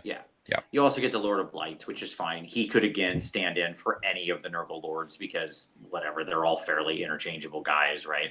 Do some weapon changes and some head swaps, and you're fine. They're all just gross fat guys. Okay, great. It comes with 5 Blight Kings, which I would argue is still a good good unit. It will be even better once they get their inevitable rules update to say unmodified 6s create the D6 attacks. So it's only a matter of time before that happens. That you can certainly bank on, right? Yep. So that's the first one you've got on your side when you're doing it. It is the more expensive side of the start collecting boxes at 95, but I think it is a good one because it gives you a lot of useful stuff. At the same time, then you got the Demons of Nurgle box, which is right here, which all gives your you, summoning. Exactly, which gives you all your summoning, and also can give you plenty of good backbone for your army because again, it has Plague Bearers in it, which are fantastic. Like I think most Nurgle armies should have some number of Plague Bearers. This gives you a nice. They're a battle line choice. They're not the only battle line choice. You have many battle line choices. It gives you a Herald. Great. Okay, fine. And most importantly, it gives you what I would argue are the superior Air Force right now, which are the actual plague drones. So between these two, you actually have quite a nice deep reach into the Nurgle force there. Now, there's still certainly other stuff you would want. We can talk about the Great Unclean One or whatever. Anytime we get to these big centerpiece models, they're always going to be the most expensive component of the army. And the reality is most armies have them. They never show up in these, cheaper box sets. If you get into it, you don't necessarily need a Great Unclean One for your army. You're probably going to want it eventually, but okay. Okay. Just fine. And this again, Nurgle has had some box set releases in the past that can also help you there. So can I actually jump in here and say that actually Nurgle has some of the best value because it has the deepest reach into start collecting boxes themselves. Because beyond that, don't forget that this entire Skaven's Pestilent box can be Nurgle faction because it all has the Nurgle keyword. Okay, hold on. And they can also reach into the Slaves of Darkness and mark all of these Nurgle. Also an excellent point. I can't argue with any of that. Yeah. So like Nurgle has one of the deepest reaches of start collecting boxes. And like this box, I would want basically everything but the chariot. And even sometimes I might run one of those chariots. But I love the Knights, I love the Chaos Warriors, and I love the Sorcerer. Yep. The Chaos Sorcerer Lord being an incredibly great addition to more or less any Chaos army. If you can sneak him in there, that dude is pretty baller. Yes. So I say that to say that like there is, and this would obviously work for some of those other factions that we've talked about already. Sure, like Slanesh and Khorne would also have reach into this as well. Yeah, absolutely. Although I would argue that that Khorne can take a lot better advantage of the mortal stuff, even still in their new book, than Slanesh can, because a lot of the Slanesh stuff is much more focused. Although if you like Selesky, the combo, she works very well with mortal stuff. Notable purchases, by the way, Beastclaw Raiders, even though it's a faction that's suffering, the entire faction comes out of this box. Well, hold on. That's not true. I mean, okay, so the Sabers and the Hunter is technically not here, but you could probably convert. Those are garbage. I'm not worried about those. No, you are missing the Yetis. The most important unit. Yes. That's correct. The Yetis. The Yetis. But you could run an entire army from just this box, is what I'll say. Because you could do 4 big beasties and then a bunch of the Mordenfang. We all hope for the update. We patiently await the re-release of the Beastclaw Raiders book. I mean, my very strong belief would be whenever we get Beastclaw Raiders 2.0, this will become the backbone of the army because the Yetis are in resin or whatever. Yeah. Yep. And I think so are the Cats and the Hunter, right? Aren't they all? All of them are. All of them are. That's why I said this is the entire plastic range. So of the things that will stay, this definitely will. And so honorable mention to Beastclaw, even though it's not the most competitive right now. For Tzeentch Demons, that's all of your summoning. So that's not a bad deal, but a lot of what you're going to be buying is not this as well. And so because you have to supplement this with like brimstones and other stuff like that. And so question. Hold on, Yeah. somebody asked how many suggested boxes for Beast Claw. If I was going to start Beast Claw, I'd pick up 2 of these boxes because that gives you your 2 main fat boys. You're as it stands right now, 8 Mornfang is way more Mornfang than you would ever put on the table. Okay, like Mornfang are kind of a swing and a miss right now in Beast Claw. Right. Sure. My argument would be if we're going to start thinking long term, it's not going to stay that way. They're the plastic kit. They'll be the thing that's useful. But as it stands right now, if you were going to do Beast Claw, you'd get like 2 of those. You have your 2 beasties, and then you go buy another big beastie, and you buy a bunch of Yetis. And I disagree. I would buy 4 of these boxes if I was going to go in the army. Just because the Mornfang are going to get good. Like they have to. That's placing a strong bet on the future. Like these guys are Sure, certainly going I to hear get that. a new book, but holy Moses, are you okay? That's a bold call, Tom. If I were doing it, I would buy 4. Other things that are worth noting. Seraphon box is terrible. Do not buy it. Wait, you are paying $90 for this model. Now, granted, he's only like 85 normally or 80. So you're only paying a little bit more, but you're not going to use any of the rest of what you see here. Sure. At least right now until a new Seraphon book drops. And then all of the sources may be viable. We're not there yet. That would really be betting on the future. So that's what I would say about Seraphon. Wait for the book, which we know is coming. My problem with the start collecting the Skeletal Horde is the Mortarch. Like, you can get multiple Mortarchs, but the rebuyability of this box is very limited. Mm-hmm. So if we were going to talk legions, right? Like, yes, you're saying I would buy like 1 or 2 of these maybe, but then you just have to go to buying the units. Like, I would not keep buying down this path. That's what I would say. Yeah. Yeah, to me, the Seraphon is like Seraphon is an army that I would not try to start right now. The entrance in and the only cheap way to do it right now is kind of a whiff, to be fair. Yep. And by kind of a whiff, I mean straight up terrible. Again, a bunch of the models are old. We know they have a new battle tome coming soon. And who, like, the shape of that army is so crazy that you're going to go buy a ton of old, out of date stuff, which could very quickly get changed or go away or be completely radically different. It's just it's a hard pass for me right now. You are literally rolling dice if you start Seraphon now, because we simply don't know what's going to the future of that is. With the Legion of Night, Legion of Gosh, but I know LON. Yeah, like Legion of LON, the Skeletal Horde is okay. Obviously, Malignants can supplement this because everything can be from in the LON here. And so I could see, because this is a dual build on the Hex race, they build to the Black Knights. Like, if you wanted a heavy Black Knight force, you can mix the contents of the 2 boxes. That wouldn't be a terrible idea. But in general, this is going to be a more expensive army because you're going to have to buy basically a horde of models, and you're limited on how useful the start collectings are. That's what I'm going to say for death. Yeah, I think Legion of Nagash is actually a pretty tough start right now. There's a couple good ways in. They have a couple. They had an old Battle Force box that I haven't seen on shelves in forever, but if you could find it, it's good. The Legion of Blood. Yeah. yeah. The advantage is that, like, again, skeletons have been around for ages. There's a million skeletons, so sure, if you're going bone heavy, then you have all the access in the world. And you can easily get the Mortarchs, but there's just it's a very big army. It's very spread out in its items. So I would rate it a solid medium, right? It's if our rating system here is easy, medium, or hard, which I think is all we can really say. I'm giving them a solid medium. There's some good doors, but it's a big army. It's a lot of different units, and it's also probably going to see some changes upcoming. So here we are. Yep, I would agree with that. Moving on down, Iron Jaws. Talk to me about Iron Jaws, Vince. Yeah, let's talk about this box set and why it's no good.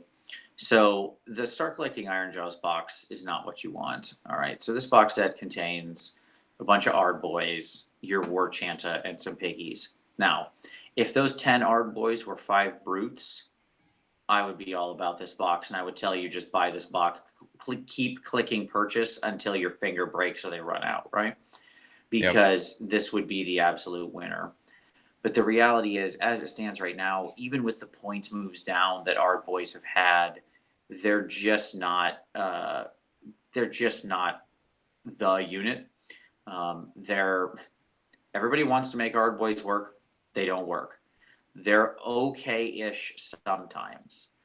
But the reality is that the Iron Jaws army, as it stands right now, understanding that, as we mentioned earlier, there will probably be an updated book this year. The Iron Jaws right now, you need war chanters and you need a bunch of pigs, but you need brutes. That's the backbone of the army. It's brutes, pigs, Yeah. a chanter to back them up, and your mega boss. That's your army, right? It is the simplest army, and sadly, the Star Collecting box contains the one unit I almost never put on the table and find to be of the lowest value. It's not to say they're worthless. They're not worthless. Our boys are fine. The problem is that pigs are amazing and brutes are great and fill very distinct and appropriate roles. The most you're generally doing with our boys is using 20 of them with some shields or something to be your bodies to hold a point. And many of your armies won't even contain that, right? Yeah, so I want to mention two things real quick. The first of those, let me take this off real quick, is that there were some prior boxes that are still floating around. Yes, and this if you one can didn't sell real well. And if you can still find it, it is the box. So if you can get, so the first one is the Iron Jaws Weird Knob Warband. This is like, remember I talked about the $55 box, Allies box? This was their Allies box. And it was like 65. And it came with 5 brutes, 5 Ard boys, and the shaman. So like just one of those was a great buy. That's because a single buy. Yeah, this is a solid single buy. And then this is the other one that Vince's talking about. If you can still find these, they're very hard to find. It was, as you see, it was 3 Gore Gruntas, 10 Brutes, which is amazing. You gain the Ard Boss on foot, you gain the Shaman, and you gain an Allied Giant coming in hot. By the way, side story, where do you think this giant is from? This giant is from that box. Maybe the literal one you have in your hands. I don't know. It's very possible. I have 2 of these, so I don't know if this is the one that you gave back to me or what. So, but the point being that there is a little bit out there for Iron Jaws. I would anticipate, I could easily see them getting a dual box in the future with like Fire Slayers or something like that. And so it'll be a very easy army to collect, especially if you can find any of that old stuff. That's what I would say. They're a great army to start, assuming that even whether they get a book or not this year. Yeah. A lot of people poo-poo Iron Jaws because they don't have like this super great winning ratio or whatever.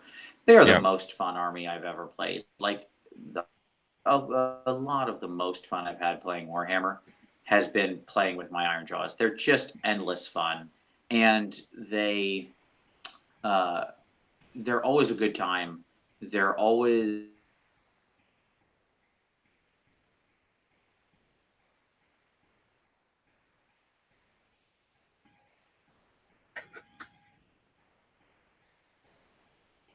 I think we might have lost Vince, folks. Who knows about that, if that is indeed the case.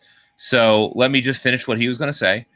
He really likes Iron Jaws. He's a fan of Iron Jaws. Yeah, we'll see. I think that you could feasibly start an Iron Jaws army, and it would be a prep for the future. But they're a very straightforward army. And so if you like hitting things in the face, Iron Jaws, great place to start. Well, since Vince is gone now, he's handing the show over to me. So I'm just going to briefly note that there's another box that I want to talk about. And that's this KO box. That's right, folks. We're going to talk about KO. Vince has ceded the show to me, and here we go. It's interesting. This box currently contains 0 battle line for the army. And so as it stands, this is one of the most terrible boxes that are out there. It involves all of the units that get 0 play except for the Endrin Riggers. Now, I say currently because we don't know what the future of KO are. We simply don't know what it's going to look like. And I actually think that when the revamp comes, KO will be quite viable. And in fact, this may actually be a really good getting starter box in this hypothetical future. Simply because there's been talk on the KO forums for quite a long while of both the Thunderers and the I am blanking on the ship, but the Grunstock gunship here, for it to be battle line. There's been talk of that for a while, and so I think it's a high possibility. And if that does indeed happen, then I think that you could easily buy a couple of these boxes. That said, we don't know what's coming. Like in a very real sense, we don't know what the future holds for KO. And so it's my advice for KO is not to buy in yet. Now is a terrible time to be buying into KO. I think it is a wonderful model line. It is some of the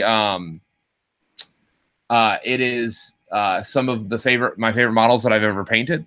At the same time, it is just not the right time to jump in. That's what I would say. It's a hold. I'm back, by the way. Hi. Yeah, welcome back. Thanks. My internet decided to die completely here at the hotel, so that's a fun time. Yeah. Well, I finished your thoughts on the on Iron Jaws. If you like to hit things in the face, it's a fun army to push models forward with. And we jumped over to KO. And then we jumped over to KO, where I basically said, if the changes happen like we think they are, this will become a good box. But right now, it's definitely not. Yeah, I agree. So let's talk. We should do like a quick roundup of just some other armies that are going to be really hard to get a hold of, shall we? Yeah. Or yeah. Let's say really hard might be the wrong word, but just like has some interesting challenges. We didn't mention Tzeentch yet. We're a little bit. We kind of mentioned the demons of Tzeentch, but like, Tzeentch can do the Slaves of Darkness Star collecting. They have the demons box. I still think Tzeentch is rates in the hard. Lords of Change are pretty expensive. You might need one or more of them. All the like Zangor based stuff is quite expensive. Tzeentch again has a big weird collection of potential figures without most of the other gods easy access. It's just a challenging army to put together. Agreed. I wouldn't call it the hardest. It's not Skaven hard. It's probably not even gets hard, but I'd still call it hard. Then we've got some of the other things like Free Peoples and their associated nonsense. Yep. Okay. Yep. Like on one hand, if you're surfing the secondary market, you can probably get a Free People's army pretty easy because Pantaloon dudes are always generally around for sale, right? Indeed.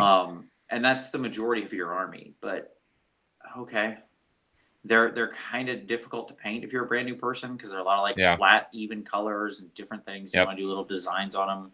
It's a lot of guys. I don't know. If we get a Free People's book sometime this year, maybe if you're really into the Pantaloon look, okay, cool beans. Like that's fine. More power to you. But my very strong feeling would be Free People's are just an absolute difficult thing to get into, especially if you don't have access to a good secondary market. Yeah. Or you're not, or you don't see anything you really like, or you want to do something unusual. By the way, I would also place things like Wanderers into this same bunch. Yep. Dispossessed. Yep. Yeah. The Order armies that haven't been significantly updated yet, which is like our backbone allegiance of the old world. Yeah. Of the Empire, the High Elves, and the Dwarves. Yep. Those all three, like I don't even know what I would collect in Elves right now. Forget actually getting a hold of the Order Draconis models or whatever. Forget getting a hold of that stuff, right? I just would never recommend it to somebody getting into the game because they're very likely to suddenly change in big ways. If they actually do make moves with these, they're very likely to have and actually almost all of it is web store only. Yeah. And then a lot of it is actually out of stock. Like, I don't know if you realize that or not, but like Executioners, Blackguard, White Lions, Phoenix Guard, Swordmasters, Chariots, Archmages, like all that stuff's out of stock. Sure. So like large portions of a lot of these armies are out of stock, or and then basically everything else is web store only except for Shadow Warriors. Oh, okay. And I'm sorry, and Sisters of the Thorn. Those were the and Dark Riders. There you go. But Dark Riders because of Daughters of Cain. So like, there's just not like, yeah. So talking about an expensive army, Daughters of Cain, it's really expensive. If you didn't buy into the Battle Force, you are going to pay out your nose to build a Daughters of Cain army. And right now, not the time to be building a Daughters army. Just a heads up, we don't know what's happening with the GHB. Snakes will probably come down. Witches will probably go up. Sisters will probably stay the same. So who knows? But all those numbers are going to change. So starting a Daughters army now is not the best idea. Yeah. Yeah, it's a real... like, Daughters have always been pretty expensive. That hasn't stopped a lot of people from getting them. It's just they always have been expensive, right? Right. But there's no more like the Allies box that they had, which was a wonderful value, or the Battle Force box. Those are just very rare to find now.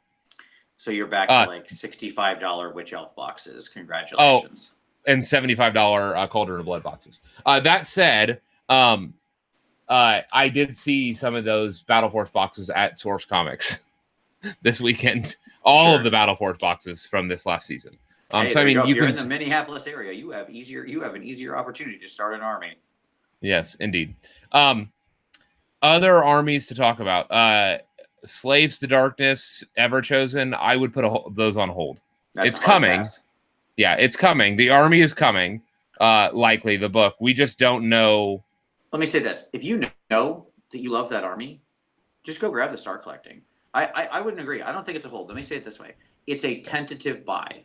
Okay, if you know you like that stuff, if you know that's an aesthetic you like, which by the way I understand, because Chaos Warriors and Chaos Knights are baller, right? These are 10, 15-year-old sculpts. I don't remember when they came out. So I think that are classic. Yes, that are just, in my opinion, in my personal opinion, still hold up to this day. I think they are sweet as all get out. There has been several big Battle Force Star Collecting boxes for them, also not bad. The Chaos Sorcerer Lord has been good for 4 years. I sincerely doubt that's going to change anytime soon. Right. Chaos Warriors and Knights are good in all 4 of the God armies that are to varying degrees, right? Yep. And the models aren't going anywhere. You know, when they redo Slaves to Darkness / Everchosen / Dark Oath, yeah, we'll probably get new Marauders and stuff like that. But that's not what's in the those aren't in the boxes, right? And so the reality is Knights and Warriors are going to be the backbone of that army, period. Right? That is what will be the army. And they probably will not come out with more models. They may come out with new chosen, but that doesn't matter because like that'll just supplement those armies. Yeah. Yeah. Those are the classic foundation stone of Mortal Chaos. And they can be used in something like 5 different armies right now. So if you know you like them, just get that Star Collecting and start painting them up, because when the inevitable book comes, having a unit of Chaos Warriors or 2 and a unit of Chaos Knights or 2, depending on how those unit sizes are defined, is not going to be a bad investment. That book is not going to release where they're like, oh, these 2 wound, 4 up save, 60 wound total, and a potential unit tar pit anvils are worthless. It's not going to happen. No, I agree with that. And what I would say is this, to actually bolster that, unlike other things, hold on, let me pull this up real quick. There's a unique situation here, because on the US website, at least, the Godsworn Warband is still available, which is the Slaves to Darkness Battle Force from Christmas is actually the only one that's still available. And if you look at this is like everything you would want to have. You have Chaos Warriors, you have 2 units of Knights, you have a War Shrine, you have a Manticore Lord that you could swap riders. Who can be either the sorcerer or the melee dude. And so then you have a sorcerer. Yeah, and then you have a chariot. You'll turn into like a Chaos Lord on foot. Sure. Maybe chariots will accidentally get good. Doubtful, but it could happen. Maybe. But the point being, like, this is actually a really good buy for what this is. And likely, like, if you are into this army, this is actually still available from GW. and it's at a lot of stores as well. So this would not be a bad buy, especially if it looks like those things are coming, which it does. So that's what I would say. Yeah, and to a point, those models are future-proof, is what my argument here is. Yes, right? I would They're agree with that. so staple that I Yep. can't see a world where they don't exist. Now, we might get Yep. newer cool stuff. We might get, like you said, we might get new Chosen. You know, you've got things like Varangard out there. We might get new heroes. Okay, cool. That just supplements the backbone of your force, right? Yep. Okay, 2 left. All right. Bone Splitters. Bone Splitters. Let's talk about them. Oh boy.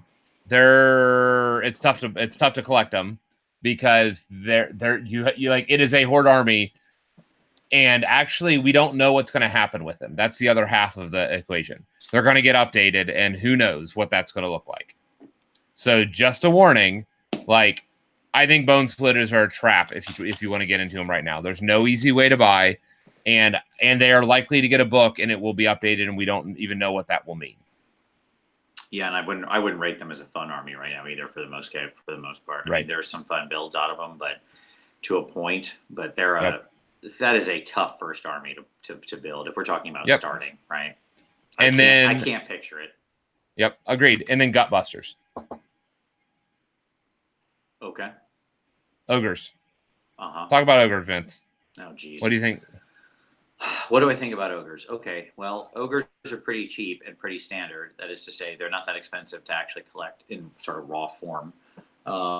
They're more or less, the army is just ogres. You can make all of your ogre characters out of ogres. You can go buy the characters if you want, like the butchers and the tyrants, but they're just ogres with more junk on them. Yep. There's nothing actually unique about them other than they're slightly more heavily armored or have a longer stick with a bigger hook, right? Yep. Or hooks with a little cauldron behind them. Yep. The Gutbusters, also those ogre sculpts have been around forever. I would argue they're still pretty decent.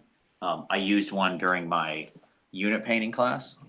So here's my little ogre that I painted up during that class. Got his war paint on, got his sweet tats on his back. You probably can't see it, but anyways, he's got some sweet tats. Anyway, they're fun to paint. These are actually if you can get a hold of them relatively cheaply, which there's a lot on the secondhand market, they don't have a book, but they're still a fun army. And they've placed high at a number of events, recently. They're fun. It's pushing around meat. If you like pushing around meat and, really making sure them dad bods do some work, Sure. Go have some fun with ogres. Upside, you get a book magically sometime this year. We haven't really heard much in the way of rumors about that, but it's on the chart of possibility in the same way anything is. But they're certainly a fun army. There's pretty straightforward, and you can have a good time. I think we've hit all the armies in the game. There you go. That's it. That's our ratings of starting collecting and the best ways to do it. And there you go. All right. I think that brings us to our time before my wife kills me because I'm sitting here talking and keeping her awake. All right. Thanks, Kathy. She cannot hear you. I know. I have headphones in. Indeed. But I'll pass along the message. And also, thank all of you out there. So, as we said, if there's a really cool Warhammer Fest thing, of course, we'll try to do a show. I'll wake up Tom at 6 or 7 in the morning, whatever it takes. We'll see what we can do. But as always, we appreciate you watching this one. And we will see you next Wednesday.